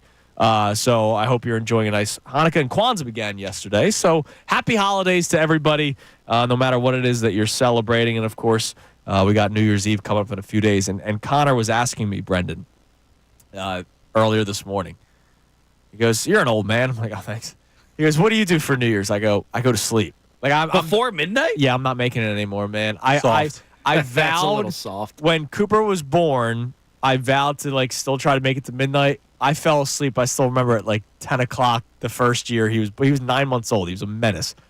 I think I've made it up to midnight once in his what will be 3 New Years.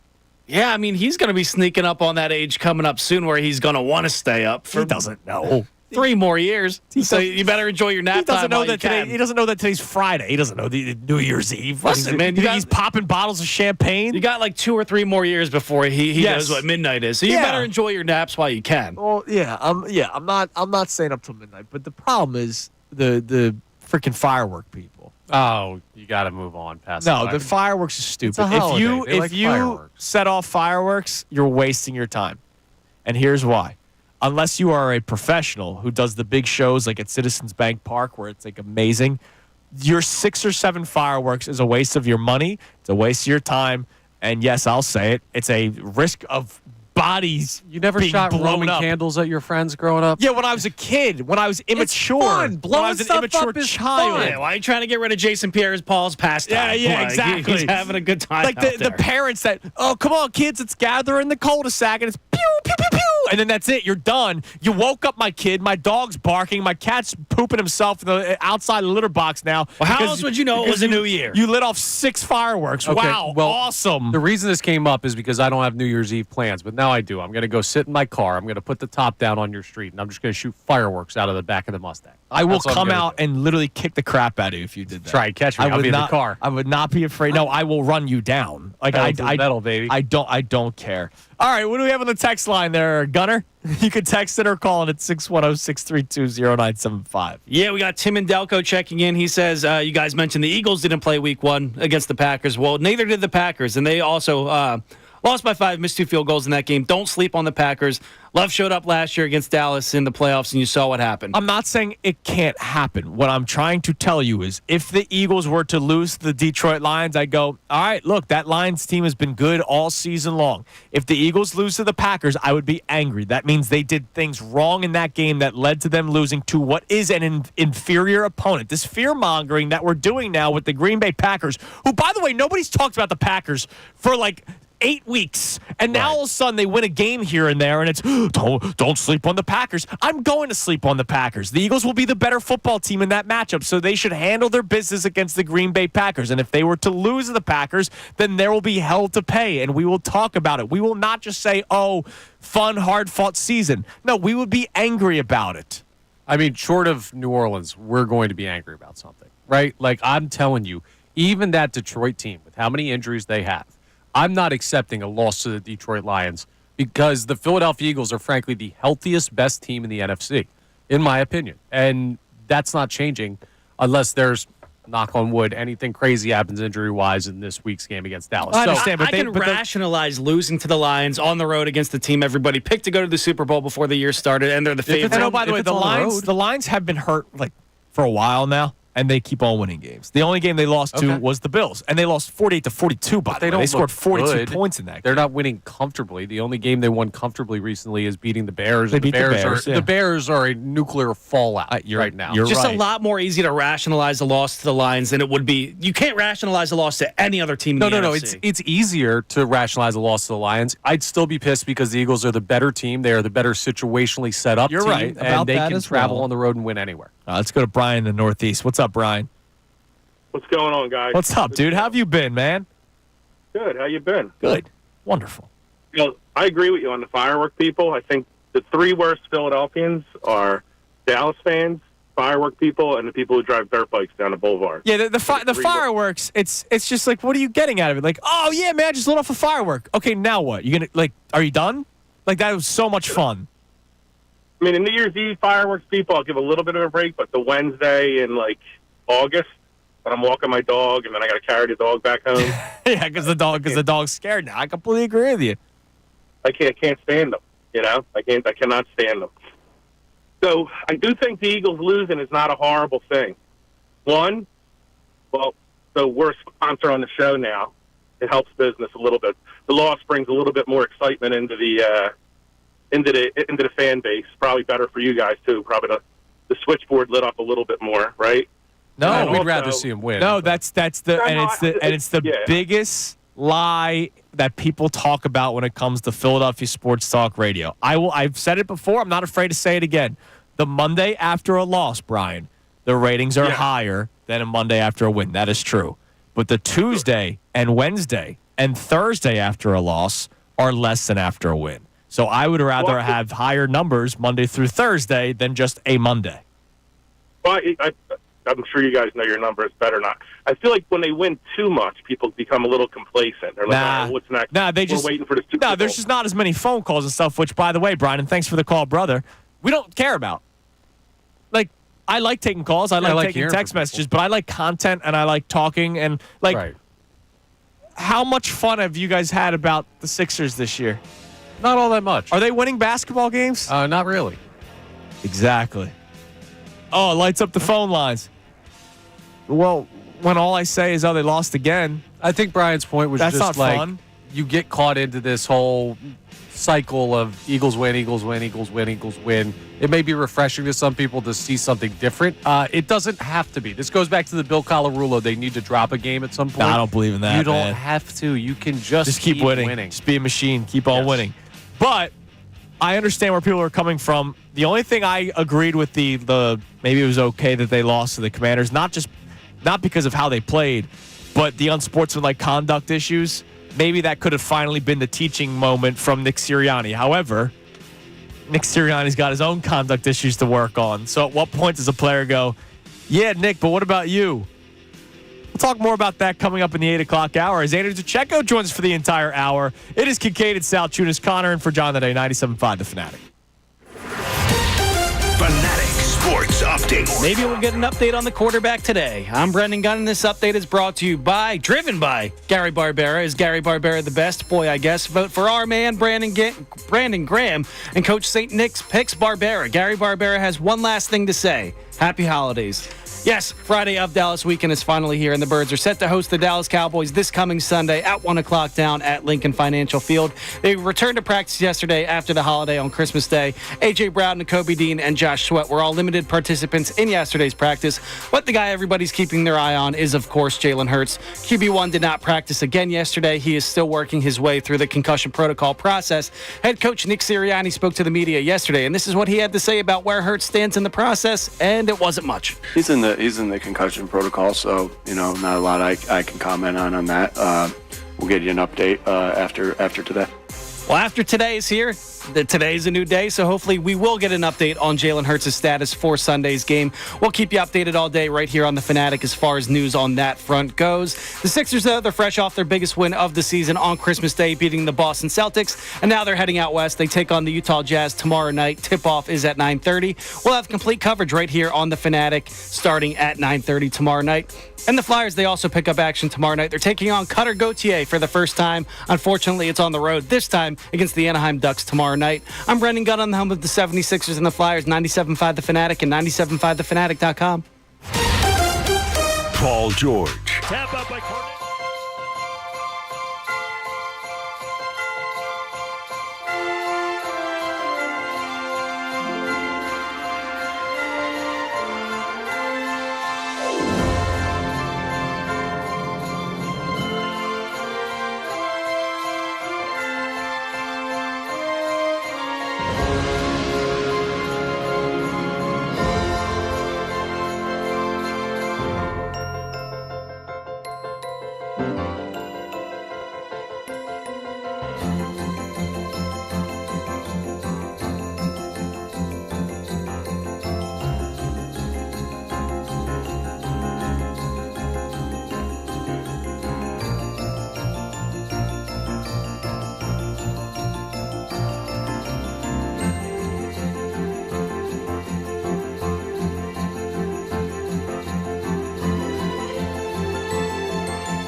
8 a.m. on a Fanatic Football Friday here at Kincade and Salciunas, 97.5 The Fanatic. Johnny is out until the new year, but I was just told that he just texted in his picks as we need to continue our pick battle. It is a tight battle going down the stretch here. We'll do our picks coming up at 9:30. But it is 8 a.m. on a Football Friday, which means for the entire hour, we are joined by our man, Andrew DeCheo. Andrew, good morning. What's up, brother? Good morning, guys. How's everybody? We are doing great. We have today's headlines with Brendan Gunn coming up in a few minutes. We'll obviously break down this upcoming Eagles-Cowboys game, which starts on Sunday.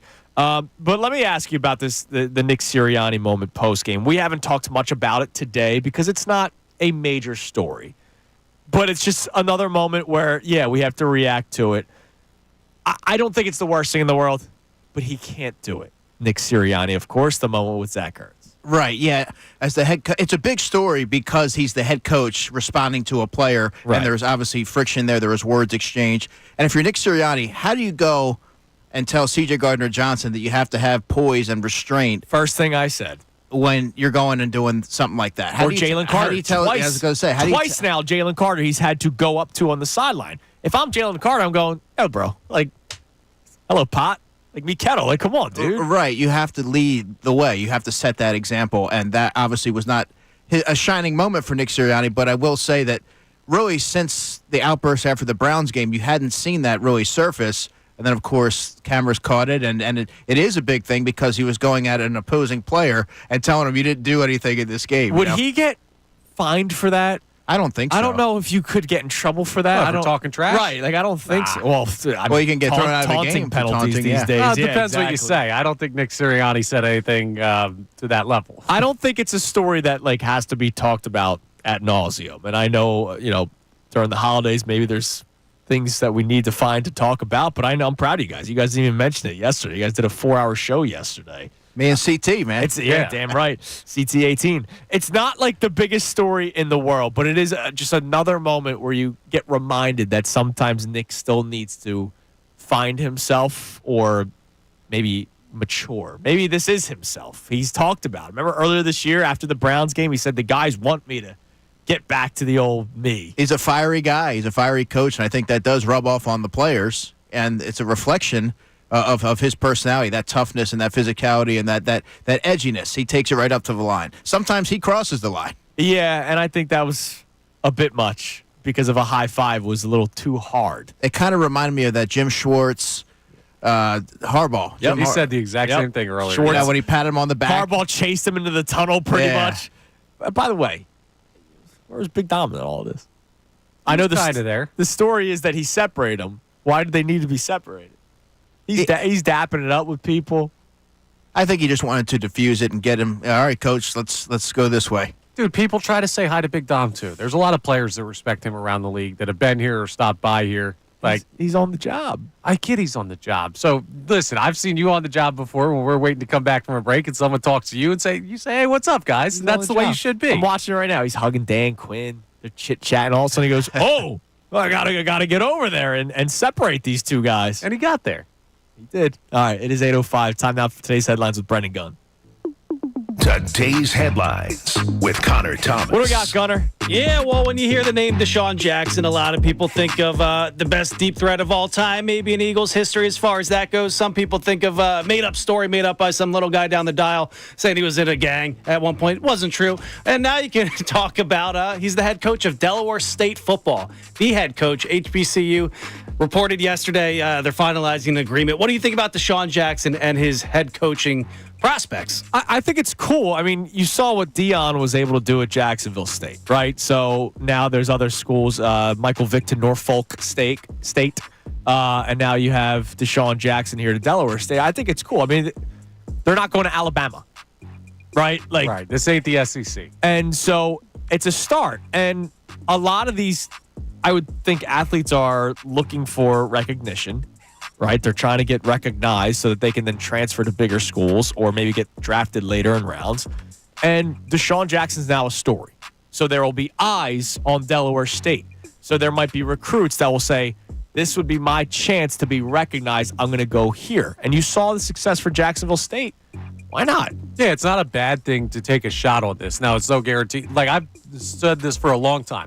I don't have a college football rooting interest, but if I did, I am pro these athletes getting the opportunity to coach teams. I wouldn't want them to coach my team because I think more often than not, when you have this type of situation, you hire people more for the eyes than for the coaching ability. Maybe that's not fair, and that's not specifically about Deshaun, but I think it's good for lower level programs to have, like, all news is good news. This is news surrounding Delaware State that is causing us to talk about them on a major market morning show. So it's not a bad thing in that way. I just don't know about the coaching ability. Right, yeah. I mean, He's look, not going to call plays. Deion really paved the way here. Michael Vick, of course, got his opportunity at Norfolk State, as you guys said. But I almost thought it was a joke. I thought that someone was pranking me when they said, hey, just Deshaun Jackson's going to be the new head coach at Delaware State, because he would be the last player that would ever expect to be a head coach. He doesn't even like to practice. He didn't like to practice. Right. So, and you know, wasn't he fined a couple different times for being late and things like that? Sounds like my kind of coach. It's going to be interesting to see how that all unfolds. Well, and but my congrats first to him. because John brought that up about Mike Vick, and of course he was in Atlanta for Mike's the beginning of his career. Maybe they go, all right, this is what I did wrong. I want to try to now speak to people that were in my situation to try to not do that. I want to be a good influence, right? Sometimes good influences, it's not like they were great when they were younger. Right, and also we have a guy in this city that we were just talking about, Nick Sirianni, that has instances where he doesn't show the most maturity, but he wins because he has a great staff around him. And he's also learned how to coach his way. Any style can work if you perfect it and you have the right staff around you. So it's not just this is the only coach on staff, Deshaun Jackson. Right. I just think that Michael Vick really matured when he was here in Philadelphia. He really reinvented himself, so he deserves a lot of credit for that. And he has natural leadership ability, so I can see that.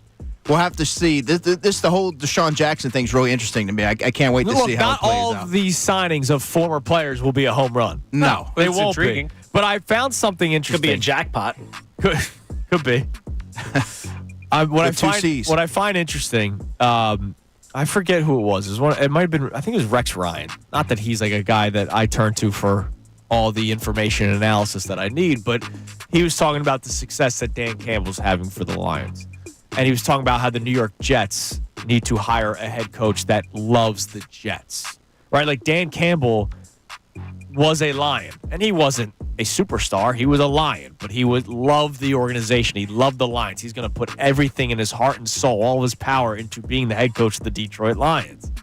Like, maybe there are some schools that are going, hey, if I can get this guy who wasn't going to be a coach, this is his shot. Fireman Ed, new head coach of the New York Jets. Yes. You heard it here first. So, from a former Eagle to a current Eagle and a guy chasing a record, Eric Dickerson spoke to the LA Times yesterday about Saquon Barkley potentially breaking his record. He said, quote, I don't think he'll break it, but if he breaks it, he breaks it. Do I want him to break it? Absolutely not. Ended saying, if he had to do it, he's going to do it in 17 games. Wow. So he was Okay. he was honest about it. Yeah, it was very candid. Saquon needs 268 rushing yards. Not going to happen. And I really don't see a path where that's going to happen. He would have to have, 170 this week, and then all of a sudden you're, depending on how things go, Lee and Connor talked about this yesterday, what happens in Week 18 against the Giants? Do you play him a half if he's close? Nope. Sorry. You need 1 yard for an incentive? Sorry. I'll be that guy. I might give him 1 yard. I may give him, if he's under 30, I'll let him go. But then the whole offensive line has to play, and Everybody. Jalen Hurts has to play. I'm considering giving them a possession anyway if Hurts is not out there on Sunday. I'm considering playing it like the preseason and giving them a second, just a possession to get out there and get some in-game action with Jalen, so it's not been nearly a month when they step on the field for a postseason game. I'm not worried about rust factor or anything like that. They hit the ground running against Green Bay, having not played in preseason. And then the second week they had to figure some stuff out. Yeah, but that's how any season could go. They didn't have their identity yet. They know and they didn't hit the ground running. Works. Hurts threw an immediate pick and then also had a fumble on a snap. Yeah, but that was one of the games when you look back on the passing game that was one of the better performances. That game, the Cleveland game, and then Pittsburgh. Could have been because people were falling all over the field. But let's reset the conversation. We can't relitigate that. Go ahead, Gunner. Hurts or no Hurts, you can't and shouldn't lose on Sunday to the Dallas Cowboys.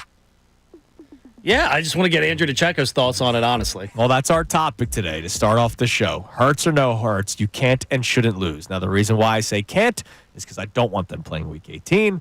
The reason why I say shouldn't, because whether it's Kenny Pickett, Tanner McKee or Andrew DeCheo, the Eagles are a better football team than the Dallas Cowboys. Your thoughts? You have a lot of confidence in me. I appreciate that. But, no, they shouldn't lose this game, Andrew, especially now that CeeDee Lamb won't be available. I already thought that the Eagles were going to win this game, and I feel pretty confident that they're going to win it now, probably by 10 points. Kenny Pickett now has a week to work with Kellen Moore and sort of tailor the offense to his strengths. And he looked really, really good throwing the football around at practice yesterday. He has a lot more zip on it than Tanner McKee. At least that was my read on it, and that's a name that's been thrown my way an awful lot this Can we week. talk about that a little bit? I understand from a radio standpoint why people do it, right? We fall in love with the next toy all the time, and Tanner McKee has shown flashes in the preseason.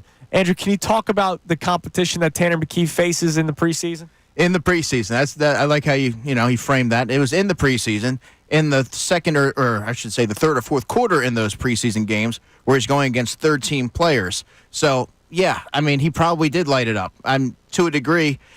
He showed some good poise and he got the football out of his hands and he put the ball where it needed to be. But that's third-teamers. You haven't seen him do it against NFL competition, like legitimate NFL competition, first-teamers, and in a game where it's as close to a must-win game as it gets, to say that you want to put Tanner McKee in there, I mean, what are we doing? You have to have some logic behind that, this aside from saying that Kenny Pickett doesn't give me a lot of confidence. I was listening to our postgame show with Kevin Cooney, and a caller called in and was like, I don't know why it's not McKee that's the second string. I like some of the things that I've seen on tape and blah, blah. And I'm not arguing that you watched the tape, and I'm not saying that you don't know what you're watching. Look, you probably know more than I do. I'm just the guy that has the microphone in front of me. You might know more than I do. But let's not try to be like couch coaches and say that Tanner McKee, like they're outsmarting the coaches.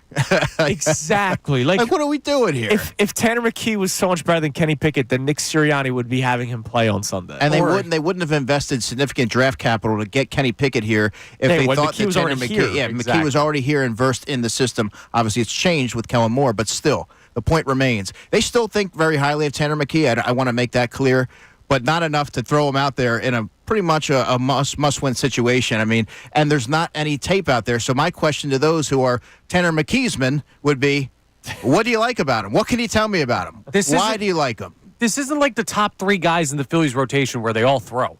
You haven't seen Tanner McKee play. All you're saying is you don't think Kenny Pickett is good enough. Well, guess what? For all this year, Kenny Pickett has been the guy active on game days, and Tanner McKee has been the emergency third quarterback. He's been the top name on the inactives list for the Eagles every week. This is not bash Tanner McKee. This is what the coaching staff tells you. He is the third best quarterback on this roster when everyone's healthy. So just because you don't like Kenny Pickett as much as you like Jalen Hurts doesn't mean you're going to like Tanner McKee more than Kenny Pickett. You're crazy if you think they're going to go with Tanner McKee in this game. Yeah, it's not. Yep, that's well put. What happens if he goes out there and he doesn't play well? What happens? Let's not find out. You know what happens? Jalen Hurts is back in Week 18. Right. That's what happens. None of this matters. And they're not going to put him out there, so we're not going to find out. Yes, exactly. All right. So the Eagles play the Cowboys on Sunday. You mentioned it. You think that they're going to win by double digits, and I feel comfortable whether it's Kenny Pickett or Jalen Hurts. First off, let's talk about that. Percentage chance in your mind of Jalen Hurts playing on Sunday? 5. So 5%. very slim chance. Yeah, if you have a DNP designation through Thursday, the odds are you're not going to be ramped up enough or further enough or clearing protocol today to be cleared for Sunday. Now, it has happened. Van Sumeren has cleared on a Friday. Sidney Brown has cleared on a Friday. Zach Ertz just this past weekend against the Eagles, but the previous week was when he sustained the concussion. Right. So my follow-up, because there's a lot of people that are discussing whether or not you would hold Jalen Hurts out if he were to clear, but clear late. What's your thought when it comes to that? To holding him out? Yeah, like if he does clear today. Yeah, they're going to play him if he clears today. Yes, and I agree. I would agree with that decision.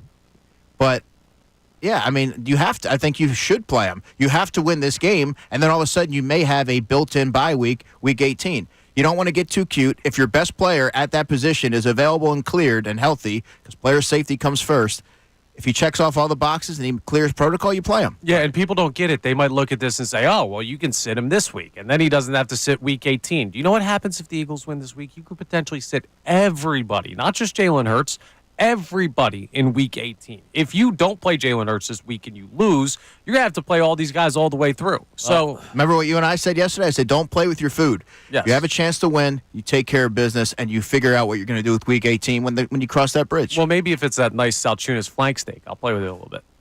No, just eat it.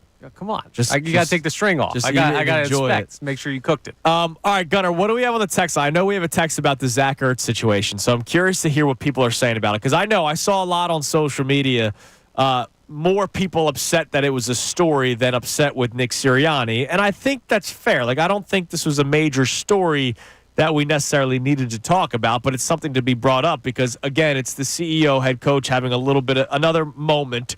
I don't think it's the end of the world. Andrew, I said it last hour that everybody involved in sports on the field or ice or court is a D-bag. Like everybody. So everybody has emotions. Everybody has adrenaline.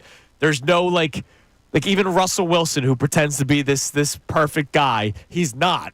I mean, there's reasons why it didn't work out for him in Denver. Everybody's got their own little egos and issues when it comes to sports. So, of course, Nick Sirianni got a little upset because he thought the gesture from Zach Ertz was unwarranted or unnecessary. So I don't blame Nick Sirianni. It's just he has to sometimes remember, as we talked about, if he's trying to tell Chauncey Gardner-Johnson to relax or Jalen Carter to relax, he himself has to relax. But what do we have on the text line there? Yeah, we got somebody echoing the same sentiment you just said. Logan in Wallingford saying, after an intense game, I don't blame Sirianni for going out there after a loss. And if he really thought Ertz did something wrong, then I would have been pretty fed up in the moment as well.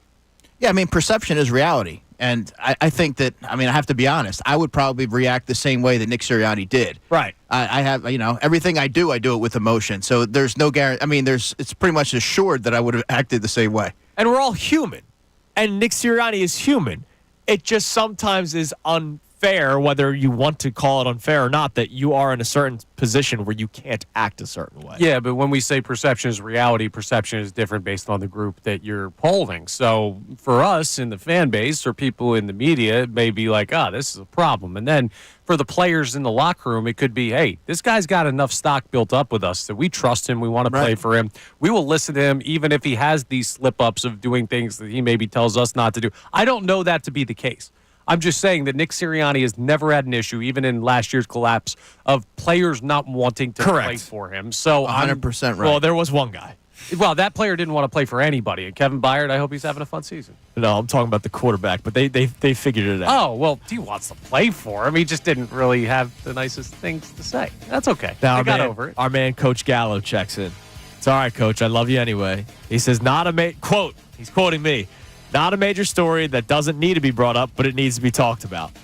Well, yeah, because it's a story. It's a story.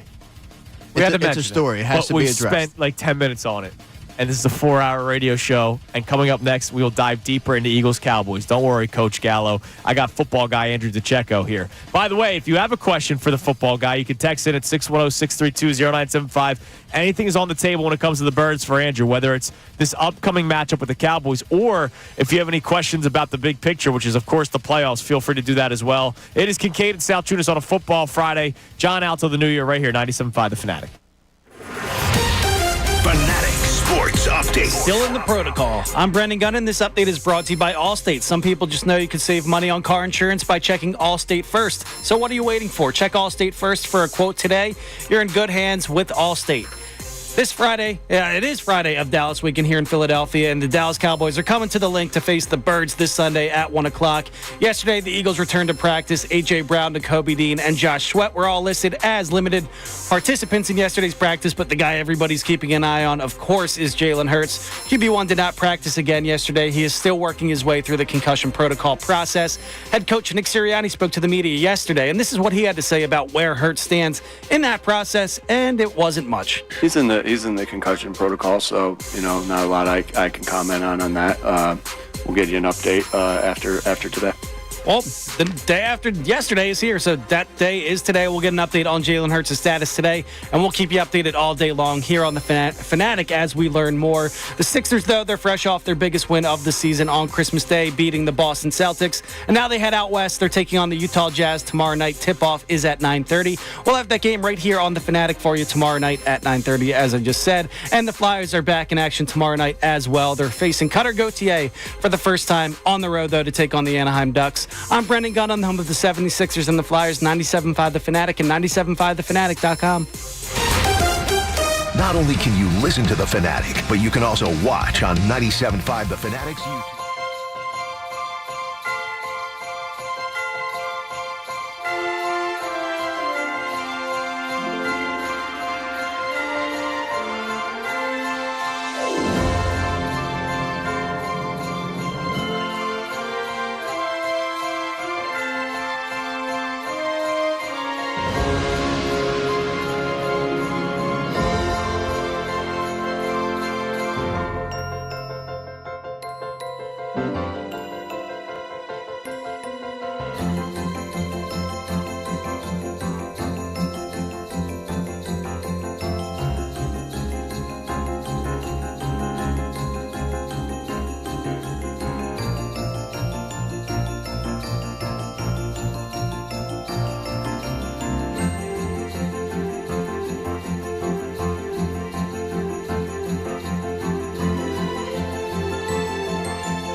Salciunas here on 97.5 The Fanatic. Connor in for John. John will be back in the new year. And, of course, it is a Football Friday, which means during the 8 o'clock hour, we're joined by our man Andrew DeCheo for the entire hour.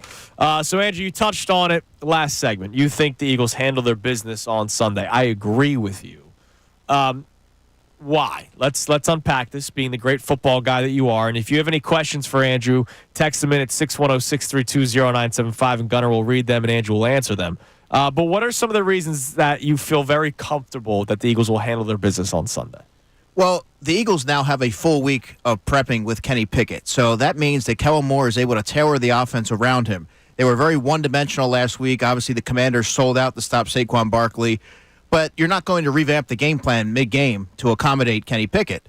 This week you can, and I think that you can still run some elements of the RPO because let's not act like Kenny Pickett's totally stationary back there. If they were able to make it work with Gardner Minshew and Nick Foles, they can certainly make it work with Kenny Pickett. Right. And I really do believe that Saquon Barkley is going to be able to take advantage of their porous run defense, and that's where I think the game is going to be won. I think he's going to be the key of the offense, but I also thought that Kenny Pickett made some nice throws.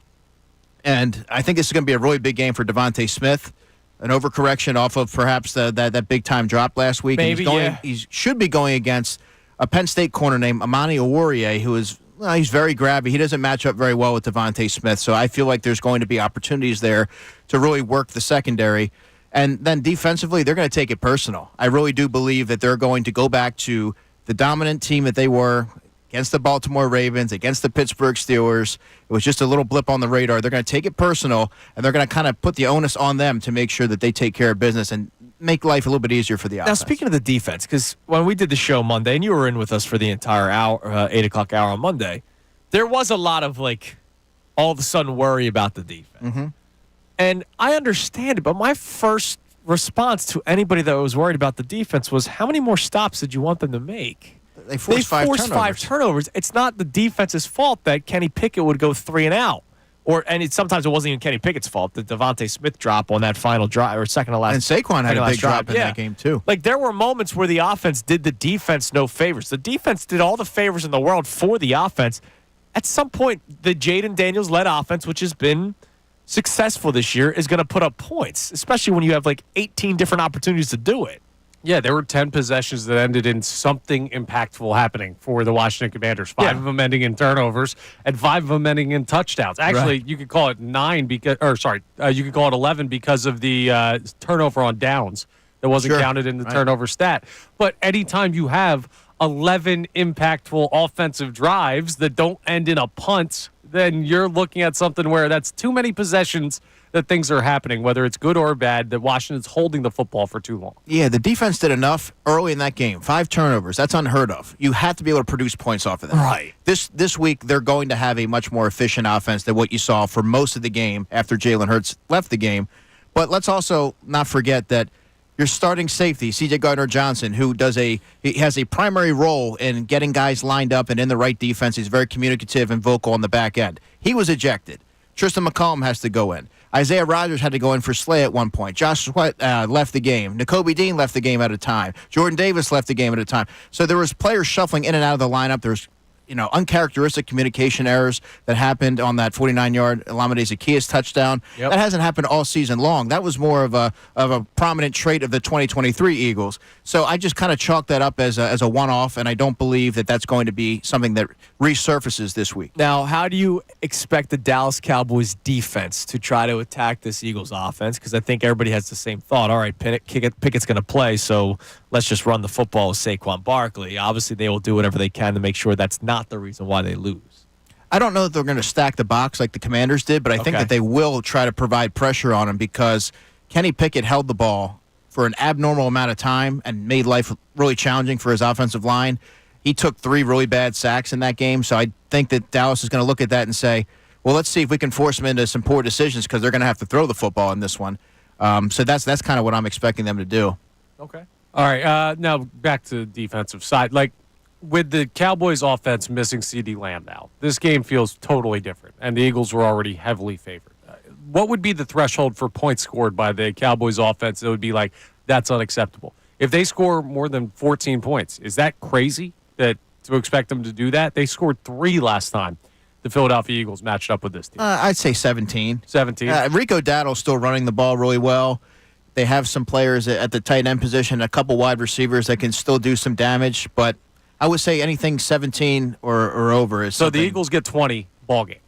Yeah, I Okay, think so. cool. I really do, and I think that's certainly feasible. I think they get. Oh, yeah. I think they get 25 plus in this game because I think they're going to rally around Kenny Pickett. They know how critical this game is to win, and what could be on the other side of things a bye week perhaps. Yeah, I mean, look, if you handle your business on Sunday, regardless you have a bye week. Yes. How about that? It's a built-in one. You're either taking the bye week, week 18, or there's still the chance of the week, the first round of the playoffs, even though I don't Not think that's likely, happening. yeah. It's not happening. All right, what do we have on the text line there, Gunner? You can text the show or call in at 610-632-0975. And if you have any questions about the Eagles in general, not just any sort of our topics today, Andrew DeCheo is a whiz, and he'll be able to answer any of them. What do we got, Gunner? Yeah, apparently we're letting Sirianni off easy on this show right now. He says you guys are being a bunch of Eagles water boys. If this was a Cowboys coach, you would kill him. The guy's a clown, and you can't keep spinning and spinning it. I don't think we No, can. I killed him for the Cleveland Browns fiasco. First of all, it doesn't matter what coach it is because I'm a journalist. I call it like I see it. Correct. And I don't feel like you guys were placating to it at all. So I think that text is incorrect. And it goes back to my man Coach Gallo on Twitter saying, here's a radio host trying to create a story out of nothing. No, it isn't. It's not nothing. Like, that can't happen. What Nick Sirianni did should not happen. And it's not just the whole him and Zach Ertz thing. I don't care if it's Zach Ertz or if it was Zach Johnson. Like, I don't care who it was. It doesn't matter that it was a former Eagle. I don't know who Zach Johnson is, but I'm sure he played in the NFL at some point. It just can't happen because Jalen Carter, Chauncey Gardner-Johnson, fiery guys who Nick Sirianni, Carter specifically, has had to go up to the point where Clint Hurt had to stop it from even happening, any sort of interaction on the sideline. If I'm Jalen Carter, I'm going, you're the guy to talk? You're the guy trying to tell me to relax when and those you're are all yelling at fans? And we covered all those bases, too, so that was convenient we left out in that text message. But thanks for weighing in. Right. Yeah, but, here's the thing. My parents, the whole time they were probably telling me growing up, you can't have ice cream for dinner. I'm sure there are some nights where, they had ice cream for dinner, and they just didn't tell me. Because they were adults and they're allowed to. And they're like, you know what? Yeah, I understand that's hypocritical, but screw you. I'm the parent, you're the kid. At some point, that may pop up, but if Nick Sirianni has been coaching the way that we believe he has and has the stock in his locker room that we believe him to have, he still has that card of, yeah, you're right, dude, but I'm the coach, you're the player. Understand, do as I say and not as I do. And his argument to those players should be, I care as much as you guys do. That's where this comes from for me. And I know you care, but we both need to do a better job of this. And that's why I'm not making a federal case out of this. To that texter's point, saying we're water boys for the Eagles, there were much worse things that Nick Sirianni has done than this one. And we covered it. This one's not as bad. It just also can't happen. So for the people that say you need to talk about it more, no, I don't think I need to talk about it more. But for the people that say this shouldn't even be talked about, I think that's also wrong because it's the head coach of a football team. You can't do that kind of stuff. I just don't think it's detrimental to the team. I don't think that moment on Sunday is going to send this team down some sort of spiral. It just can't happen. No, it's certainly, you're well within your rights. We have to address it, and we did. But it's not something that's going to be talked about going into next week. It's not going to affect their No. preparation or deviate their focus or anything like that. It's just a talking point because it's not often that you see that, and it has to be addressed because there is a trend. My son's going to turn 3 in March, right? He does things because he's a toddler. Like, he does things that he shouldn't be doing. And some things he won't understand. But there are some things that I can talk to him about. So what do? Instead of just going, he's fine, I'm going to talk to him about it. We're going to sit down and talk. That's how I'm going to treat Nick Sirianni in this situation, like my 3-year-old. 3-year-old toddler. Like, hey, man, I understand why he did it. We just can't do that. Is that right? Does that work for Fair enough. everybody? Yeah, no, that's a great example. Well, check in with the texter and see if that's all right with him. No, probably not. What else we got, Gunner? Yeah, I mean, we can go back to a Sixers one if you want. Yeah, but you know what? You can if you have that in front of you. All right, let me pull it up for you guys. Yeah, I am buying back into the Sixers. I officially say Nice. the NBA season does not start until Christmas Day anyway. Biggest win of the season on the first day of the season. So I'll take they're it. 1-0. So they're 1-0. 1-0. Sixers There. undefeated when the season actually By the way, matters. shout out to Tristan Homan, who's watching the show on YouTube. There is a Zach Johnson who's currently playing in the NFL. Nice pull by you. I think the golfer, isn't Zach Johnson a golfer? Zach Johnson played at North Dakota State. Oh, I would not have gotten that one. I could get Cole Fighting Anderson. Wentz's. I could get Cole Anderson, but I can't get Zach Johnson. There was one dude on that Instagram. Oh, I knew that. That's what a true real yeah, fan. sure. Hey, get the hell out of here. I want you to come in studio and we'll do 5 live on the air. And if you get all 5, I'll buy you coffee for a year. Yeah, these Rain Man. How much money are you making? Yeah, the guess the players hate is unfair. It's for this, unbelievable. Fanatics. Dylan did it live at FanFest, and nobody got one right. But the audio was so bad that he didn't post it. But like everybody that gets all chesty, I would have known that. Oh, it was a tough player. Who was it? Donovan McNabb.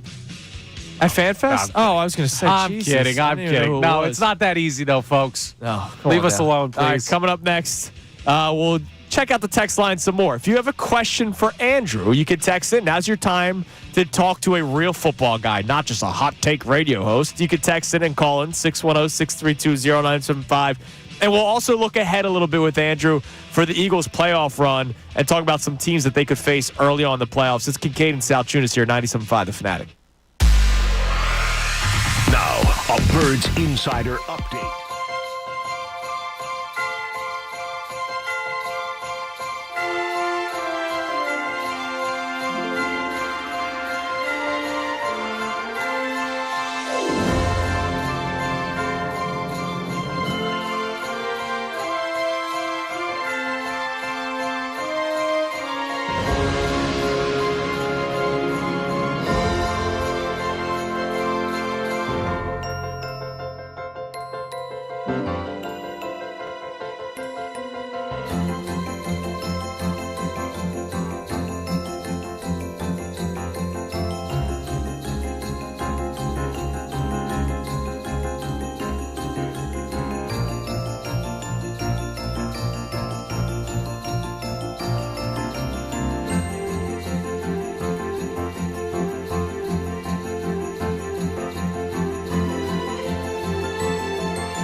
9 on Kincade Salciunas. Johnny out to the new year. Connor in for him, and it's a football Friday, and it's the 8 o'clock hour, which means Andrew DeCheo joins us. Andrew, we always appreciate you coming in, man, and we can't wait to talk to you again on Monday for the entire hour following an Eagles, what I believe will be a victory over the Dallas Cowboys. Now, And the pregame show, too. that's right. Yeah, Pregame buddy. Show. We'll do our check-in with you and hear all the Andrew DeCheo reports, which I love. Oh, you know what I forgot to tell you? I was going to text you this. I went into a Wawa the other day, and there were no Arctic Blitz Gatorades. I swear. Maybe it was you, man. I didn't know what to do. I just walked out. But maybe people bought it. People were like, I need to know what this guy's smoking. Yeah. And thinks that this is the best kind. That's his best. That's his favorite Gatorade. Did I miss this? Was I Yeah, out? you were out. Oh, We okay. had to kind of build Is that our, the build our light shopping blue? list for the No, gift it's card. green. It's light green. Hell, you drink. Exactly. It's I good said stuff, he's the man. only guy that drinks It's radioactive Yeah, stuff. dude. What are you, the Incredible Hulk? Yes. Right, yeah, I am. All right. I know we have a text specifically for you. So, Brendan, if you could read that. And then I want to look at the playoff picture with you coming up in a little bit. Yeah, nameless texter checking in, but he says, do you worry about Jalen Carter going down the stretch playing a career high in snaps? I don't. That's a valid question, but everything that Jalen Carter has said, all the questions he's answered have pertained, going back to training camp, have revolved around his conditioning, and he knows that playing for Vic Fangio, he doesn't rotate a lot of defensive linemen. He knows he's pretty much going to be the face of the defense, and he sort of went into the season with that mindset, and he's in remarkable shape. I don't think that's going to be an issue. And if the Eagles have to, which they do with Josh Sweat, they will kind of have a built-in rest day if they feel like he's climbing a little bit too high in his snaps. All right. What do you make of the people that for the first time in like 3 months are now all of a sudden doing the whole don't sleep on the Packers thing? What do you make of that? Is it just we're getting close to the playoffs, so everybody's fears are coming back and up? everyone's trying to pick that one team, and like I called it, I said it, like I sniffed it out. But I mean, look, and we had a really good conversation yesterday about it. I think the team, if you're the Eagles, the one team that you would want to play week 1 would be the Commanders.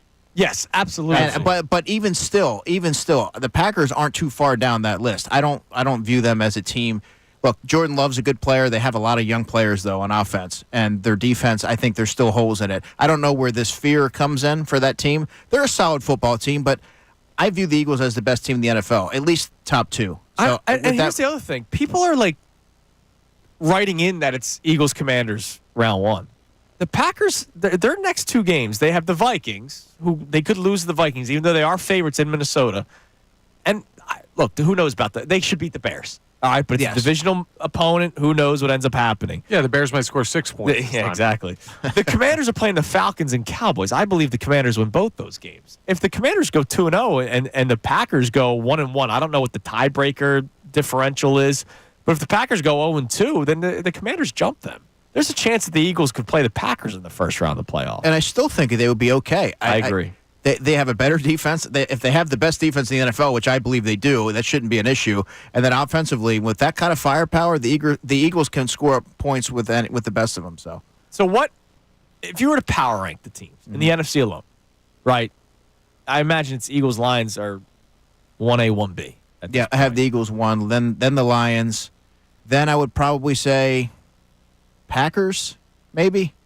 And that could Vikings, and that's you're like hemming and hawing because Viking, like there's not a lot of dominant teams in the NFC, which is the point that we're getting at here. Yeah, exactly. But I don't think any fan out there should have fear over any team because even the Detroit Lions are really banged up defensively. I think the Eagles can put up plenty of points that would make it really challenging for them. Connor, what did I write on the first page of the show sheet? Let me go back to it, and I'll be able to let you know. Not the Hurts one, but the second little nugget there. Screw any given Sunday. The NFC is a joke. That's fair. It is. I mean, like I watched the Seahawks yesterday win 6-3. They're a potential playoff team. Like that's embarrassing. That's the one thing I try to do all season long is I'll watch NFC games in particular to see how the Eagles stack up against them. So you have something to base it off of. And there are the teams that could keep pace with them are few and far between. Yeah, absolutely. Like I feel very confident that it's Eagles and Lions. And Definitely. they wouldn't face each other until the NFC Championship game. And that's if the Lions even make it. Minnesota gets the 1 seed. Unless Minnesota gets the 1 seed. And then they've got to come here and you feel even better about that matchup, them being Detroit. Yeah, and they're still not healthy. Aiden Hutchinson could come back for the NFC Championship game. You faced him earlier. He's not back. Exactly. Before they get momentum, that might be ideal. All right, Andrew. Thank you as always. Appreciate you We'll guys. be bugging you on Sunday for the pregame show, but what's the rest of the Andrew DeCheo schedule?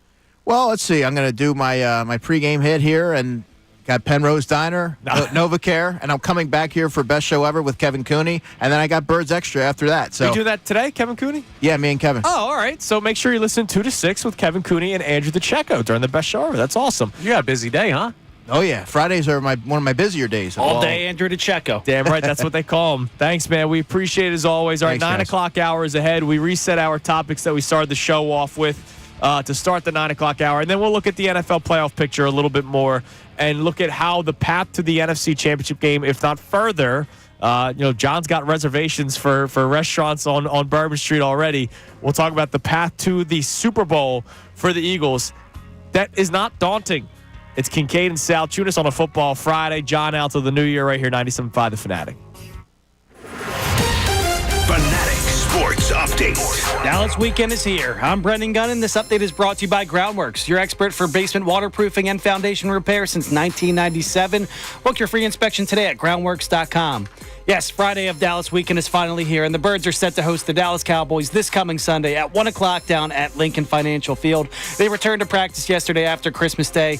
A.J. Brown, Nakobe Dean, and Josh Sweat were all listed as limited participants in yesterday's practice, but the guy everybody's keeping their eye on, of course, is Jalen Hurts. QB1 did not practice again yesterday as he's still working his way through the concussion protocol process. Head coach Nick Seriani spoke to the media yesterday, and this is what he had to say about it, and it wasn't much. He's in the concussion protocol, so not a lot I can comment on that. We'll get you an update after today. Well, it is after today, so hopefully we get an update today for you. We'll keep you updated all day long on the Fanatic as far as that goes on any updates with Jalen Hurts. The Sixers, though, they're fresh off their biggest win of the season on Christmas Day, beating the Boston Celtics, and now they're heading out west. They take on the Utah Jazz tomorrow night. Tip-off is at 9:30. You can listen to that game right here tomorrow night on the Fanatic, and the Flyers also pick up action again tomorrow. They're on the road to take on the Anaheim Ducks and Cutter Gauthier for the first time. You can catch that down the dial at MMR. I'm Brendan Gunn on the home of the 76ers and the Flyers, 97.5 The Fanatic and 97.5thefanatic.com. Happy holidays.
It is 9 a.m. on a football Friday. Eagles Cowboys coming your way Sunday at 1 o'clock. You just heard us talking about it with our man Andrew DeCheo. We'll be doing the pregame show, from Xfinity Live starting at 10 o'clock on Sunday. The game got flexed, moved to 1 o'clock. What was the game they moved to? Packers Vikings is what swapped that makes total sense. Makes total sense that Packers Vikings is the 4:25 game on Sunday. And thank you, not NFL, Eagles 'cause Cowboys. we'll take the 1 o'clock start. Big fan of the Love 1 it. o'clock Can start. we move it up to Always 10 a.m.? have been. I would gladly take that, but they're not going to do that. But yeah, we'll be doing the pregame show with our man Bill Colarulo coming up Sunday, beginning at 10 o'clock at Xfinity Live. So here's what we've talked about today. Before we get back into this NFL playoff picture. Hurts or no hurts, you can't and shouldn't lose on Sunday to the Dallas Cowboys. The reason why I say can't is because I don't think they're going to be in the running for the 1 seed come Week 18. So, not only do I not think that, I don't want them to at this point, right? I don't want to play Week 18 with the chance of them still getting the 1 seed, playing your starters, winning, and then the Lions or Vikings still handle their business, and then that means you never even had a shot. Or you had a shot and it just didn't happen, and then you basically played Week 18 for nothing, and then you don't have a bye in the first round. So I would rather just handle your business on Sunday. That means you don't have to worry about any sort of commander stuff within the division. You take care of business Week 17, and then I will actually hope for the Lions and Vikings to handle their business. Like, I'm going to root for them on Sunday. Yeah. Or so Sunday and Monday. That you can get the guaranteed bye week rather than waiting. Then Week 18, yes. Here's the thing. I don't want the Eagles to have a thought about playing Week 18. Yeah, I agree with you. As long as you trust that Hurts is going to be ready for the postseason. And like you say he is, and DeCheo says he is, and I should probably listen to you guys. So I'll just leave that one in the holster. Listen to the two football guys. The one football guy. The two football guys. The one football guy and the other Andrew, which is you. But I don't think the Eagles need the 1 seed. That's the thing that we need to remember. Like, they can go on the road and beat Detroit. They can go on the road and beat Minnesota. The two teams vying for the 1 seed. It's not like there's this weather quotient that the Eagles can't contend with.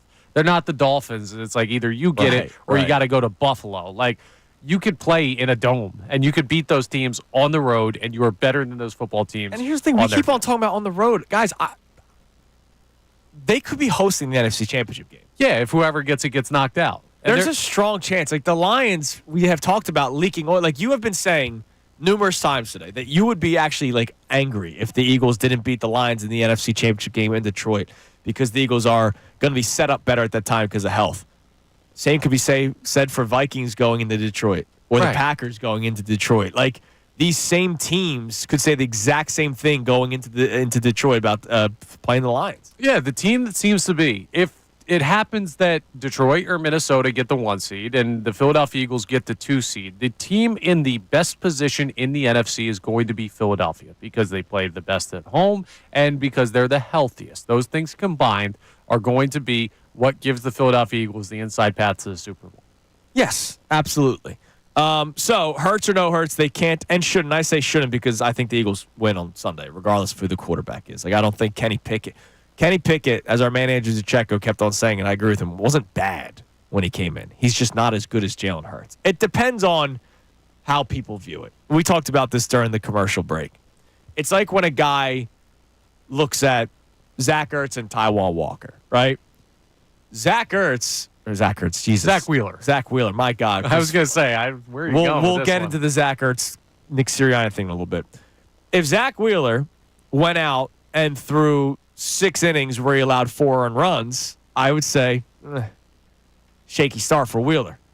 If Taiwan Walker went out and fire him into the sun. But if he did 6 innings and 4 earned runs, I'd go, man. Oh, okay. You're going that way?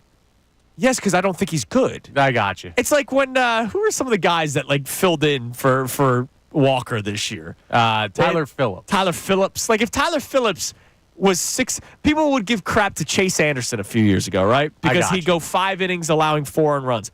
Dude, that's all I need from him. Kyle Kendrick made a career here out of that. Right.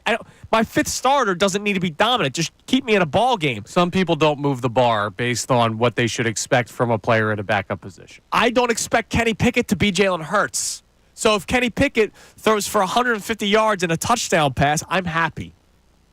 Because as long as he's not throwing 4 picks, fumbling the ball 3 times, they score a couple touchdowns. Saquon Barkley, they don't stack the box because he's doing enough to keep the defense honest. That's all I need out of him. He's not a top 10 quarterback. Now, they're going to stack the box anyway. Just to make this absolutely clear, Dallas is going to stack the box every single time, and they should. And they're going to say, if we lose by Kenny Pickett throwing, we're going to lose by Kenny Pickett throwing. But we're not letting Saquon beat us. That is exactly what they're going to do, and it's exactly what they should do. Yeah, I agree with you there. All right, and then I accidentally said Zach Ertz because we brought up the Nick Sirianni, Zach Ertz post-game interaction. Now, I am not making this a big deal. I'm sure there are people that are making it a big deal, but I also believe there are too many people that are just ignoring it. Like it's a nothing story. I don't think it's a nothing story. I just don't think it's something that you need to spend 4 hours on, right? Like we didn't mention it till 7:30 this morning. We've brought it up a couple of times, and we've gotten like polar opposite reaction. We've gotten, oh, here you guys go, making something out of nothing. But then we had a guy that was calling us water boys because we weren't being critical of Nick Sirianni. What Nick Sirianni did following the game against the Commanders cannot and should not happen. However, I understand why it happened because it was right after a loss. He felt a certain type of way about the interaction with Zach Ertz, and I don't think this is going to be detrimental to the team at some point. But we can't ignore the fact that he does have to be the guy that tells Jalen Carter to calm down. And if I'm Jalen Carter, like we've all done it. Like we've all had like a boss that does things, and then when they tell you to not do something, you go, that's weird coming from you. Yeah. Like we've all had that in any walk of, I'm not saying here. I'm saying like when I used to work in fast food and other walks of life. Yeah, but if it's a cool boss, you say, yeah, dude, all right, fine. But you understand why that's hypocritical. But you'll do it anyway if you have enough stock, and that's where I think this Nick Sirianni but when you're thing lands. heated, which at the time Nick Sirianni was heated, if Jalen Carter, and I'm using him as the example because Sirianni's now had to go up to him multiple times on the sideline. If he is heated and knows this, sometimes we don't react well when we are angry. That's very Which is fair. why Nick Sirianni reacted the way that he did, which is why Zach Ertz then reacted the way he did right back. Because everybody in sports is a D bag. Everybody. We all were when we played back in our heyday. Everybody was, right? So am, baby. You said it, not me.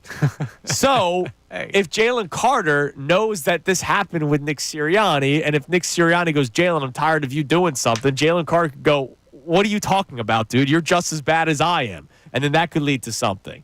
So, what do we have on the text line? Apparently, more people are chiming in about this, Gunner. Is that right? Yeah, we got 2 polar opposite kind of texts. Again, I'll go with it's the amazing. first one. We got Anthony in Charleston, South Carolina.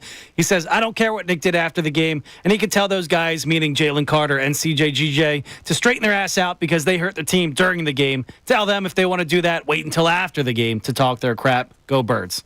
Okay. Sometimes things that happen before and after a game can also affect a team. Yeah, but I understand that argument. Yeah, I get it. Like Sirianni's going to say, hey, don't do that because of the 15-yard penalty. I get it. I'm just saying at some point Jalen Carter could be like, all right, coach, I'm not listening to you anymore. And then that could affect things down the road. Yeah. He's got to learn how to handle himself better.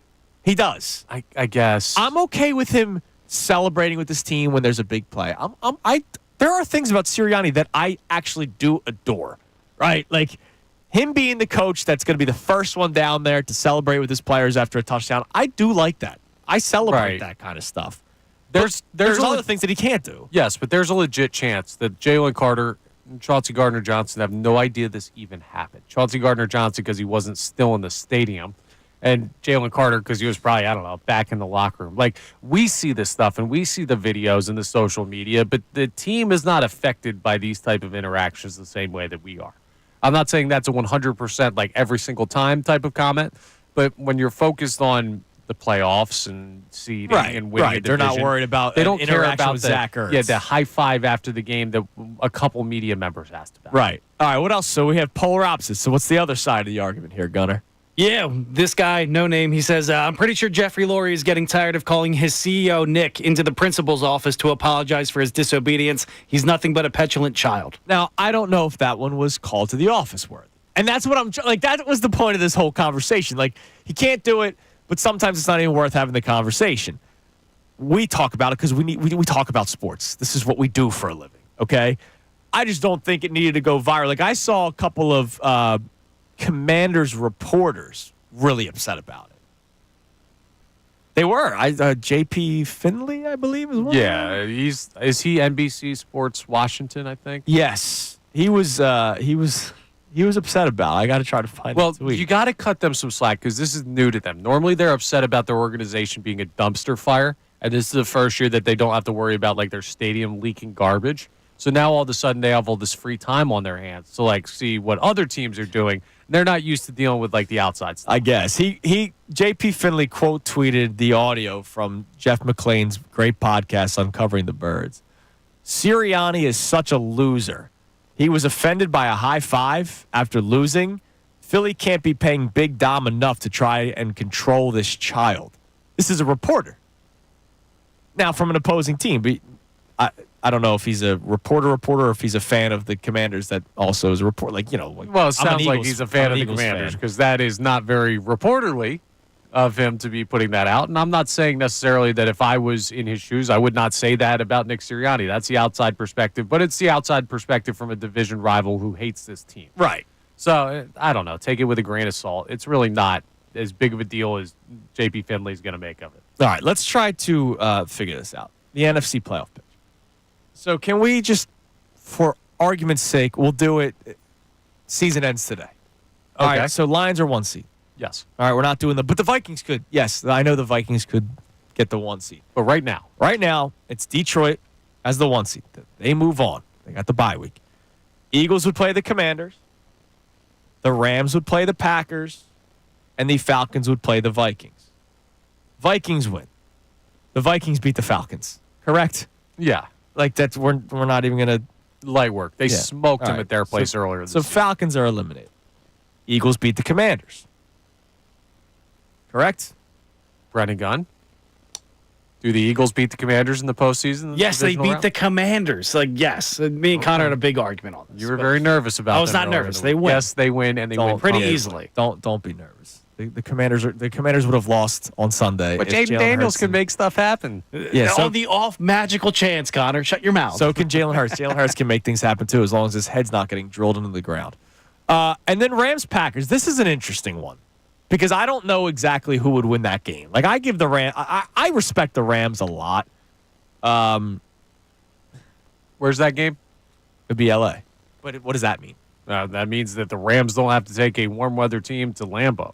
That's a big difference. No, but I don't think the Packers going to LA means anything. No, but I mean, if the Rams, there's gonna be. I bet you there's more Packers fans than Rams fans. Sure, I'm that's just that's saying- a Green Bay home game on the West Coast. if the Rams go on the road to Lambeau, I'm taking Green Bay every single time with my eyes closed in that game. But that evens the playing field a little bit more. I'm probably still taking Green Bay. All right, so here's what we'll do, because we're cutting the field in half. We'll do the both scenarios. Oh, okay. Because Fancy. we all agree Vikings are beating the Falcons. Like, there's Yes. no questioning that. No. So we'll do one where the Rams move on, and then we'll do one where the Packers move on.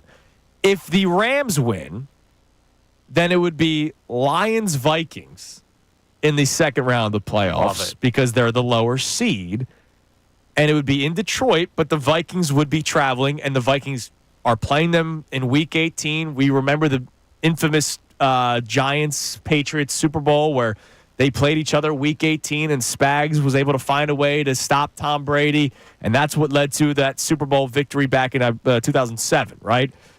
Who knows? The Vikings could beat the Detroit Lions, or the Lions could beat the Vikings, but the Eagles would be playing the Rams in the second round of the playoffs. I respect the Rams. However, I respect the fact that the Eagles locked them down. And that was in L.A. Like, you got to come to the link. Good luck. Coming across the country to a team who has not left their house for 3 weeks, saying, hey, time zone change, Right. weather change. Good luck with that. The Eagles Yeah. are winning that game. The Eagles are winning that football game. So then they would play the winner of the Lions and Vikings. If they play the Lions, it would be in Detroit. If they play the Vikings, it would be in Philadelphia. And that is a scenario that could legitimately play out. All right? Now, if the Packers beat the Rams, the Lions would play the Packers in the first round of the playoffs. Same thing. NFC, North rival. They're playing each other for a third time in the year. I don't buy into that. It's hard to beat a team 3 times. I don't buy that kind of stuff. But, if the Lions are banged up, there is familiarity. There's familiarity, and if the Packers are playing, maybe they're hot at the time, right? Could be a little bit of a different conversation. The Eagles would once again host the Vikings. It would be reminiscent of 2017, just not the NFC Championship game. It's still a dicey game. I believe that it is. Yeah. I think the Eagles win, and I would be angry if they lost, just like I'm saying about the Packers. I just think it's going to be a tight one. I don't think that game's dicey, and I don't think that game's tight. I think that's a 10-plus point win. I think you're a significantly better team. I think you're taking that team that relies heavily on the pass out of a dome and bringing them to the link and making them play this defense. I think they get smoked if they come here. I love hearing it. And the Eagles have actually done a pretty good job against Justin Jefferson in his career. They have. That was with a better quarterback. I don't know. It's so hard to say because Minnesota, every quarterback is different. Who is Boston Scott? So the Lions would play the Packers. The Eagles would play the Vikings. If we have the Eagles moving on, which I think we would all say that they would be, then they would play the winner of Lions-Packers. And same scenario as the previous one. If the Lions win, you're in Detroit. If the Packers win, which is a possibility, you're hosting. There is a strong chance the Eagles could be hosting the NFC Championship game. And there are very few scenarios outside of that possibility that should significantly scare you. Everything's in front of you. Everything is in front of you. There is no major, secret scenario where you have to go on the road to this team in a place where the Eagles can't play. It's pretty damn simple how you get there. And you should be the better team in pretty much every one of these matchups. Yeah, you should be. And especially if the Lions are still banged up, which, they might have some guys come back. I think Anzalone would be back by then. There's chances that Aiden Hutchinson could be back, but just how good is Aiden Hutchinson come NFC Championship time? So the Eagles could be in the better position come the NFC Championship game. That's if they're even playing the Lions. It could be at home against the Vikings or the Packers, depending on how these seedings play out. And we did it chalk right now if the season ended today. There are still chances that the Seahawks make it into the playoffs. Not that I think that would do anything, but if the Seahawks are they the 3 won't seed, do anything. No, I respect the Rams. So if the Eagles played the Rams, I would respect the Rams. If the Eagles played the Seahawks, it's not even. But if the Bucks, who are still alive, sneak in, that's a different story. Totally get it. And they play the Panthers this weekend, who they should beat. There's still a chance that they get in. The Falcons play the Commanders on Sunday, and I think the Commanders win that game. And so I think the Bucks beat the Panthers. Yeah. The Bucks would improve to 9-7. The Falcons would fall to 8-8. So the Buccaneers would then be the first place team in the NFC South. But the Falcons have the tiebreaker, so if they win the final week and Tampa Bay loses, then that would be... Which they're not losing to the Saints. The Bucks will win their next 2 games. Saints almost beat the Commanders, right? Was that the Commanders they were playing where it was the final second play? Yes, it was. Don't sleep on Jake Haener and Spencer Rattler, two-headed monster, baby. I don't think the Buccaneers are losing their next 2 games. I think they win their next 2 games. It's just up to the Falcons to win at least one. The Falcons have to go 1-1 in their next 2 games. And Sunday they play the Commanders, but then they end the season with the Panthers. So obviously division matchup. You want to play spoiler. That's a chance for the Panthers to do that. The Falcons would have to go 1-1 to knock out the boogeyman that is the Tampa Bay Buccaneers that a lot of people, I think, rightfully have some concerns about, even though if the Eagles lost to the Buccaneers, we'd be pissed. Yeah. That would be... That would be DEFCON. First round, second round, don't matter. We would be pissed if that were to happen. All right, so coming up next, we are going to do our pick segment. John Kincade did send in his picks, so we will have John's, Connor's, myself, and, of course, Brendan Gunn, guest picker, will give his. Do we have the records in front we will of us? effort the records before Yes. the break. You all right? We'll get them. What was that? Yes. Did you choke? No, John's been computer nerd John over there took it over. Now he's not here, so we got to do some math. Oh, you don't know? He texted it to us last week. Yeah, we'll figure it out. We got him. We got the records. So again, we're coming down to the final here, man, with these picks. So we'll do that coming up next. 2 more weeks per sources. Yes, it is Kincade and Salciunas on a Football Friday, 97.5 The Fanatic. Fanatic Sports Update. The Cowboys are coming to town. I'm Brendan Gunn, and this update is brought to you by Allstate. Some people just know you can save money on car insurance by checking Allstate first. So what are you waiting for? Check Allstate first for a quote today. You're in good hands with Allstate. Yes, Friday of Dallas weekend is finally here, and the Birds are set to host the Dallas Cowboys this coming Sunday at 1 o'clock down at Lincoln Financial Field. The Birds returned to practice yesterday after Christmas Day. A.J. Brown, Nakobe Dean, and Josh Sweat were all listed as limited participants in yesterday's practice, but the guy everybody's keeping their eye on, of course, is Jalen Hurts. QB1 did not practice yet again yesterday. He is still working his way through the concussion protocol. Head coach Nick Sirianni spoke to the media yesterday, and this is what he had to say about where Hurts stands in the process, and it wasn't much. He's in the concussion protocol, so not a lot I can comment on that. We'll get you an update after today. Well, it is now after today because that was said yesterday. So hopefully we have an update for you pretty soon here on The Fanatic. We'll keep you updated as far as that goes all day long, so keep it here for that. The Sixers, though, they're fresh off the biggest win of the season on Christmas Day, beating the Boston Celtics. And now they're heading out west. They're taking on the Utah Jazz tomorrow night. Tip-off is Saturday at 9:30. You can catch that game right here on The Fanatic. And the Flyers, they also pick up action tomorrow when they take on Cutter Gauthier for the first time and the Anaheim Ducks out in California. I'm Brendan Gunn on the home of the 76ers and the Flyers, 97.5 The Fanatic and 97.5thefanatic.com. Happy holidays from the Fanatic family.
John and I are tied for second at 39 and 25, respectively. That is a 60.9% winning percentage. So we're all within a game. John and I are tied. Wow. Okay. An unbelievable mark for this point in the season, having picked 65 times so far. Almost at 65 games, but Mr. Kincade is a little bit of a propsman. Last week, you went 2-2. I went 2-2. John went 3-1. All right, then, without further ado, Gunnar, give us some music, and then we'll have John's picks go first because he went 3-1 last week. That means the tee box is his. What is John Kincade giving us today, Connor? Stop the presses. He's taking a spread.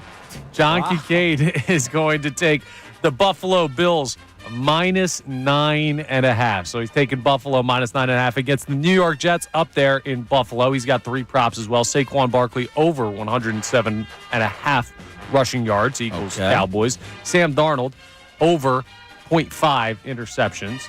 And that would be in the Vikings game against, who do they play? I forget.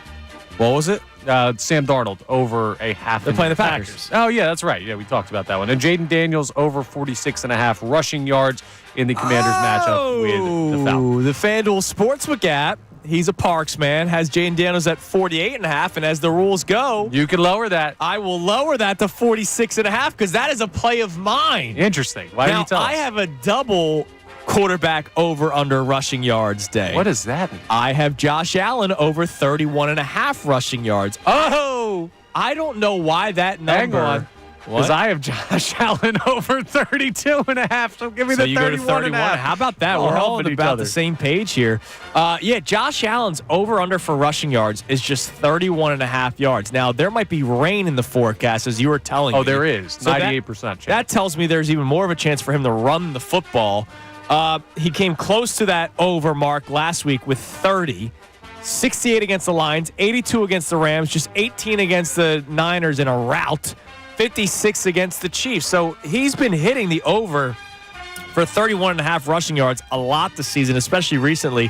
Jaden Daniels, I took the over for that one because I think this will be a come-down game for the Commanders after the Super Bowl that they won this past weekend against the Eagles. But when an offense is spiraling, what does a mobile quarterback do? I got this, guys. Yep. I think the Commanders win. I don't know if they cover the 4.5 necessarily. I think they win. But I think Jaden Daniels at times will put the team on his back and run the football. So that's why I have both Josh Allen over 31.5 and Jaden Daniels over 46.5. I have the over 49.5 points in the Broncos and Bengals game. Because the Bengals have no defense and Joe Burrow is a freak. So I like the over 49.5 for the Broncos and Bengals. And lastly, Monday Night Football. I do believe the 49ers are in shambles. I like the Lions to cover the 3.5 in San Francisco. You love picking those Monday night games, making us wait an extra day to get the, Damn right, get man. the results. Hey, fair enough. You like the game, you like the game. We're going to start out in New England. I like the Chargers to cover the 4 points they're giving to the New England Patriots on the road. Chargers are the significantly better team. They're still fighting for playoff positioning out there in the AFC. I like them. And speaking of teams fighting for playoff positioning in the AFC, I can't believe this line is where it is. Colts minus 7.5 at the New York Giants. Hammer that. The Giants are terrible. They're not competitive. They're trying to lose games. The Colts are fighting for something. Colts are going to cover that 7.5 against the G-Men. I'm taking Carolina to cover the 8 that they're getting at Tampa Bay. Carolina plus 8. And I just think that Tampa Bay is kind of in a weird spot where they're playing teams tight that they shouldn't, and Carolina has been playing teams tight that they shouldn't. I said don't bet on the Panthers a couple weeks ago. Yes, but you did. If they're getting 8 points, I'll take it. The final thing we already talked about, Josh Allen, over 31.5 rushing yards, Bills Jets. All right. And Gunner, guest picker today, Brendan Gunn. Yeah, I got a lot of similar picks to you guys, actually. I am also going to go with the Colts -7.5 at the Giants. Giants are trying to lose on purpose. They have the number one pick in the draft right now. They're not going to give that up by winning, so I think they're going to go out there and lay down. I got the Bills -8.5. I don't know if John wants that, but on FanDuel, it's -8.5, not 9.5. Yeah, we'll give it to him. At the Jets. Bengals, I think they're going to try to stay alive this weekend at versus the Broncos. I think they're going to cover that -3. And a Kenny Gainwell anytime touchdown. Wow. I think the game gets out of hand late a little bit. Kenny G is going to be in the game. Going to get Saquon on the bench. It might be raining a little bit by that time in the game, so I think they're going to keep the ball on the ground, especially with the backup quarterback. At that time, maybe even be another backup quarterback. Who knows? I think the Eagles win big, and I think Kenny G gets a touchdown. Everybody's favorite, Tanner McKee. All right, those are our picks. Let's run through them again. John's were, Connor. Let me pull them back. I'll give you mine. Josh Allen, Jaden Daniels over in their rushing yards. The over 49.5 in the Denver-Cincinnati game. Lions 3.5 at San Fran. John went Saquon Barkley over 107.5 on the ground. Bills -9.5, which turns to -8.5 with the FanDuel app. Sam Darnold over 0.5 interceptions. And Jaden Daniels over 46.5 rushing yards. All right, what did you have? Chargers -4 at New England. Colts -7.5 at the Giants. Carolina +8 at Tampa Bay. And Josh Allen over 31.5 rushing yards. And Gunner, other than your Kenny G anytime touchdown bet? It was Colts -7.5 at the Giants, Bills -8.5 versus the Jets, and Bengals -3 versus the Broncos. All right, those are our picks for Week 17. The Bengals, like you said, they're still going to try to make it. Now, if the Bengals are playing the Broncos. So if the Bengals were to beat the Broncos, which I do expect them to, I almost made that a pick of myself, but instead I changed it to the over-under. The Bengals would improve to 8-8, which is miraculous considering were they 0-4 to start, or like 1-5, something crazy, something like that. Their defense is trash. They would improve to 8-8, and the Broncos would fall to 9-7. The Colts, I agree with you, will win. They will improve to 8-8. The Dolphins play Cleveland. I expect the Dolphins to win. But, I don't feel totally comfortable. They're going to cold weather, baby. You never know. Are they going or are they hosting? They're going. That game's in going. Cleveland. I expect them to win, though. Let's just say, for argument's sake, they're 8-8. Okay. So coming into Week 18, the AFC playoff picture would have the Broncos at 9-7, Colts, Dolphins, Bengals, all 8-8. It's going to be really cool at the end of the AFC. The NFC, I think, is done this weekend. Should be, unless the Commanders. Packers can swap, but I don't know if anybody's sneaking in. But the only two the Falcons, teams, Bucks too. The only two teams on the bubble are Seahawks, Bucks. But I think their only chance of getting in is the division. Yeah, but the seeding can flip is Correct. the thing in the NFC. In the AFC, it's teams in or out. In the NFC, it's pretty much set who's in or out. It's just where do they stack up. Right. Like the Buccaneers, if they win, they're 9-7, and let's say the Commanders lose. I don't think they will. They would fall to 10-6. So the Bucks would be right behind them. Yeah, and if the Packers drop a game to Minnesota, they're right ahead of them. So a lot of weird stuff still could happen. Yeah, but more so seeding. Whereas the AFC, it's like teams are playing for their lives. My guess is the teams out are Seattle and Tampa Bay. And you're looking at Atlanta and the Rams taking those. Yeah, we went through it. Atlanta needs to go 1-1 down the stretch to win that division. And for everybody that's worried about the Tampa Bay Buccaneers, and I understand why, the Buccaneers would be eliminated. I would prefer the Seahawks to make it over the Rams. Right, but that ain't happening. It could. I mean, they won last night. They're 9-7. The Rams play the Cardinals, who are done. The Cardinals were eliminated last week. Jonathan Gannon doesn't have more fight in him? Well, I don't know if Kyler Murray has more fight in him, honestly. He does on Call of Duty. Yes. He's got the expansion pack. And then Rams-Seahawks end the season. So let me pull this up. That's actually going to be sick. If necessary. So Ian Rappaport broke this down. If the Rams win on Saturday, they play tomorrow against the Cardinals, which I think will happen. They could clinch the NFC West because of strength of schedule victory tiebreakers. What? So Love they that. would need 3.5 wins which I'm guessing the half is a tie, from these teams, Bengals, who we have winning, Bills, who we have winning, Browns, we'll see, Vikings, Commanders, Niners. Oh, they're getting win. They'll get enough. And those the reason why it's a half, is because the Bills and Niners play each other. So there's a chance that if they tied, it would still help out the Rams. Understood. They're getting that out of that. But hey, they could lose to the Cardinals, and then it's it's not a total lock. The Vikings could lose to the Packers. The Browns could but lose you to only the need Dolphins. 3. Like the chances of all of those things happening are Technically you need 4. It's 3.5 wins. Yeah. There's not going to be a tie. You never know. Let's say you never know. Let's Are say the Eagles 4. playing the Bengals this week? Yeah, that happened. All right, coming up next, we have the Kincade Salciunas Key 3, which is our 3 best minutes from today's show. And coming up at 10 o'clock, it's the Mike Missanelli Show. No Mikey Miss. He's away for a little bit. It'll be Bill Colarulo and Amy Fadul. Is Ray Dunn producing the show today? Yeah, he's out there with his coffee. All right, I have not gone out there yet. So Ray Dunn producing the show. That comes your way at 10 o'clock, but the Key 3 first coming up next right here on 97.5 The Fanatic. Now, the top sports stories in Philadelphia for 2024. Number 2. The Sixers weren't the only ones dealing with drama in 2024 after the epic collapse.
driving on Kincade Salciunas, 97.5 The Fanatic on a football Friday. Eagles Cowboys coming your way Sunday at 1 o'clock. Make sure you listen to our pregame show beginning at 10 with myself and Connor and Bill Colarulo. And, of course, at 9 a.m., you got the little extra with Andrew and Bill, Andrew DeCheo and Bill Colarulo. So we can't wait for it. All right, we will give our Eagles predictions. So we got to do that because it's Friday. But before that, it is time now for the Kincade Salciunas Key 3. 3 best minutes from today's show, brought to us by Von C. Brewing. Now, the Kincade Salciunas Key 3. Today's best. Our question to start the show today, and the one from today, which will be in there in just a second, as we had a little bit of a mix. Sorry, I took my headphones off. No, don't worry about it. It is all good. Hey, Sixers won on Wednesday. That was fun. It was. And I need this fan base to enjoy wins over the Celtics the way that they should. That's not going to happen for people. Johnny texted us the other day. He was actually pumped up because we were talking about how many wins they need. Because they're one back of the Eagles? 2? Sixers have 11 wins. Eagles have 12. Yeah, so perfect. One back. And the rule was what, January 4th? January, yeah, sure. Yeah, something like that. All right, here's the Key 3. Now, the Kincade Salciunas Key 3. Today's best. I'm saying this right now. With or without Jalen Hurts, you can't and shouldn't lose this game on Sunday to the Dallas Cowboys. First off, let's go with the you can't. I don't want them to have to play Week 18. I don't. I want every single starter imaginable to sit. Saquon Barkley, I don't care if you're 1 yard away from breaking Eric Dickerson's record. You're sitting on the pine. All right? I don't care if somebody has an incentive where they need one more catch for $5,000. You guys make enough money. I want the Eagles to be fully healthy going into the playoffs and ready to go and ready to have 2 home games, hopefully 3, because who knows, maybe the Lions get knocked off at one point. But this team is built for the long run, but you got to get healthy. This past game against the Commanders, the only reason why they lost that football game was because Jalen Hurts got hurt and a bunch of other guys got banged up. If Josh Sweat doesn't have the ankle injury, Josh Sweat probably gets some pass rush on Jaden Daniels, and maybe they don't come back and win. If guys aren't dropping like flies, the Eagles probably win that football game. It happens in the NFL. I don't want to deal with it Week 18. I want to go into the playoffs fully healthy. Shouldn't lose this game, part 2. I don't care if it's Tanner McKee. The Dallas Cowboys suck. All right, they are a bad football team. There's nothing about the Cowboys that is worth being worried about other than maybe Micah Parsons, okay? CeeDee Lamb is done for the season. They're putting him on the shelf. That team is cooked. Are you guys starting to get that itch to say, all right, they're back? Now, look, they still have a lot of a mountain to climb. All right, not even just a hill. The damn mountain. They're 11-17. They're the 12th seed in the Eastern Conference. I want them to do anything in their power to get out of the play-in stuff, which would be the 6th seed at the least. Right now, the 6th seed is the Miami Heat. You're 4 games back of them. They're 15-13. Jimmy Butler is demanding trades, so that team could fall apart in a blink of an eye. The team that's right behind them is the Atlanta Hawks. You're better than the Hawks. You're better than the Pacers, and everybody's love for Tyrese Halliburton. He's just another guy that shoots a lot and sometimes scores and sometimes doesn't. The tears that I've heard shed over the name Tyrese Halliburton, I laugh at thee. The Sixers, if they put this together and stay healthy, will get back into being the team that I think a lot of people expected for. Does that mean anything come playoff team time? No, not yet. They don't deserve any of your respect to say, yeah, they're going to get out of the second round this year. Of course not. But first, you got to get to the playoffs and put yourself in a good position, and it seems like they're starting to do that. I get where you're coming from. I largely stand in your camp with that. I just think you're being a little bit flippant about what the Cowboys have done recently. They've won 4 of their last 5. Now, one of those is the Giants, and one of those is the banged-up Bucs team, and one of those is the Commanders who, they were reeling at the time. But still, you look at Washington, you look at Tampa Bay, and in the past couple of weeks, this team has beaten 2 other potential playoff teams. That was before CeeDee Lamb got shut down. CeeDee Lamb getting shut down for the year is basically them waving the white flag saying, we're eliminated. Yeah. The players are still going to be motivated to try and ruin the Eagles. Right? They want to come in here, and the best thing they could do the rest of the year is to knock off the Philadelphia Eagles. So this is their Super Bowl you're playing this. But all of your points about the talent level of the Cowboys, especially post-CeeDee Lamb decision, very, very true. This team is not as good as the Philadelphia Eagles. They should not come in here and beat you. Vegas is telling you that with the 8.5-point line. I didn't even look at that, dude. 8.5. 8.5. Yeah. If there's any year that you should say Super Bowl or bust, or at least NFC Championship game or bust, because the lines are still legit. It's this year. Yeah, on the NFC side. I'm glad you kept it to the NFC. AFC, look, you got the Chiefs, you got the Bills, you got the Ravens, Texans, Steelers. That conference is no joke. Right. The NFC is a borderline joke. It's one division that's running away with it, and then the Philadelphia Eagles. All right, that's the Kincade Salciunas Key 3. 3 best minutes from today's show. The Key 3 brought to us by Von C. Brewing Company in Norristown. Check out their Key 3, the OG Pills Legendary Philly Lager, which is a gold medal winner at the 2023 World Beer Cup for Best American Pilsner. Family recipe dating back to 1860. Excuse me, don't want to shortchange them. 1860. Still one beautiful beer. Walking on Clouds, which is the Von C's flagship hazy IPA. And the Vienna Lager, which is a 2-time Best of PA winner, made with all German ingredients. Sorry, I just can't do the German accent wrong. No, that's all right. Don't worry. That is German John. And John will be back on Thursday of next week. By the way, visit VonCBrewing.com. Find out where you can pick up their Key 3 from Von C today. Johnny out through the new year. He'll be back on the 2nd of January, which would be Thursday. I'm off the 1st. You're off the 1st? We're all off the 1st. We're all off the 1st? Yeah, all right, we're all off the 1st. I don't know. Tell me you didn't burn vacation on a day that everyone has off. No. Okay, that'd be funny. But we'll be back on Monday reacting to Eagles Cowboys. It'll be you and I with Brendan producing the show. So John will be back on Thursday. The Mike Missanelli show comes your way next, but Mike not in. It's the holiday season. It will be Bill Colarulo, Amy Fadul, and Ray Dunn producing the show. Everybody have a great rest. Whoa. Eagles predictions. Oh, my God. Yeah, sorry. Come on, buddy. You're not getting away with this. Pickett's playing, so I will go Eagles 23, Cowboys 17. You missed both of my scores by 1 point. I got the Eagles winning 24-16. So the Eagles are not covering in my prediction. They're not covering in mine either. Okay. Gunner? 27-10.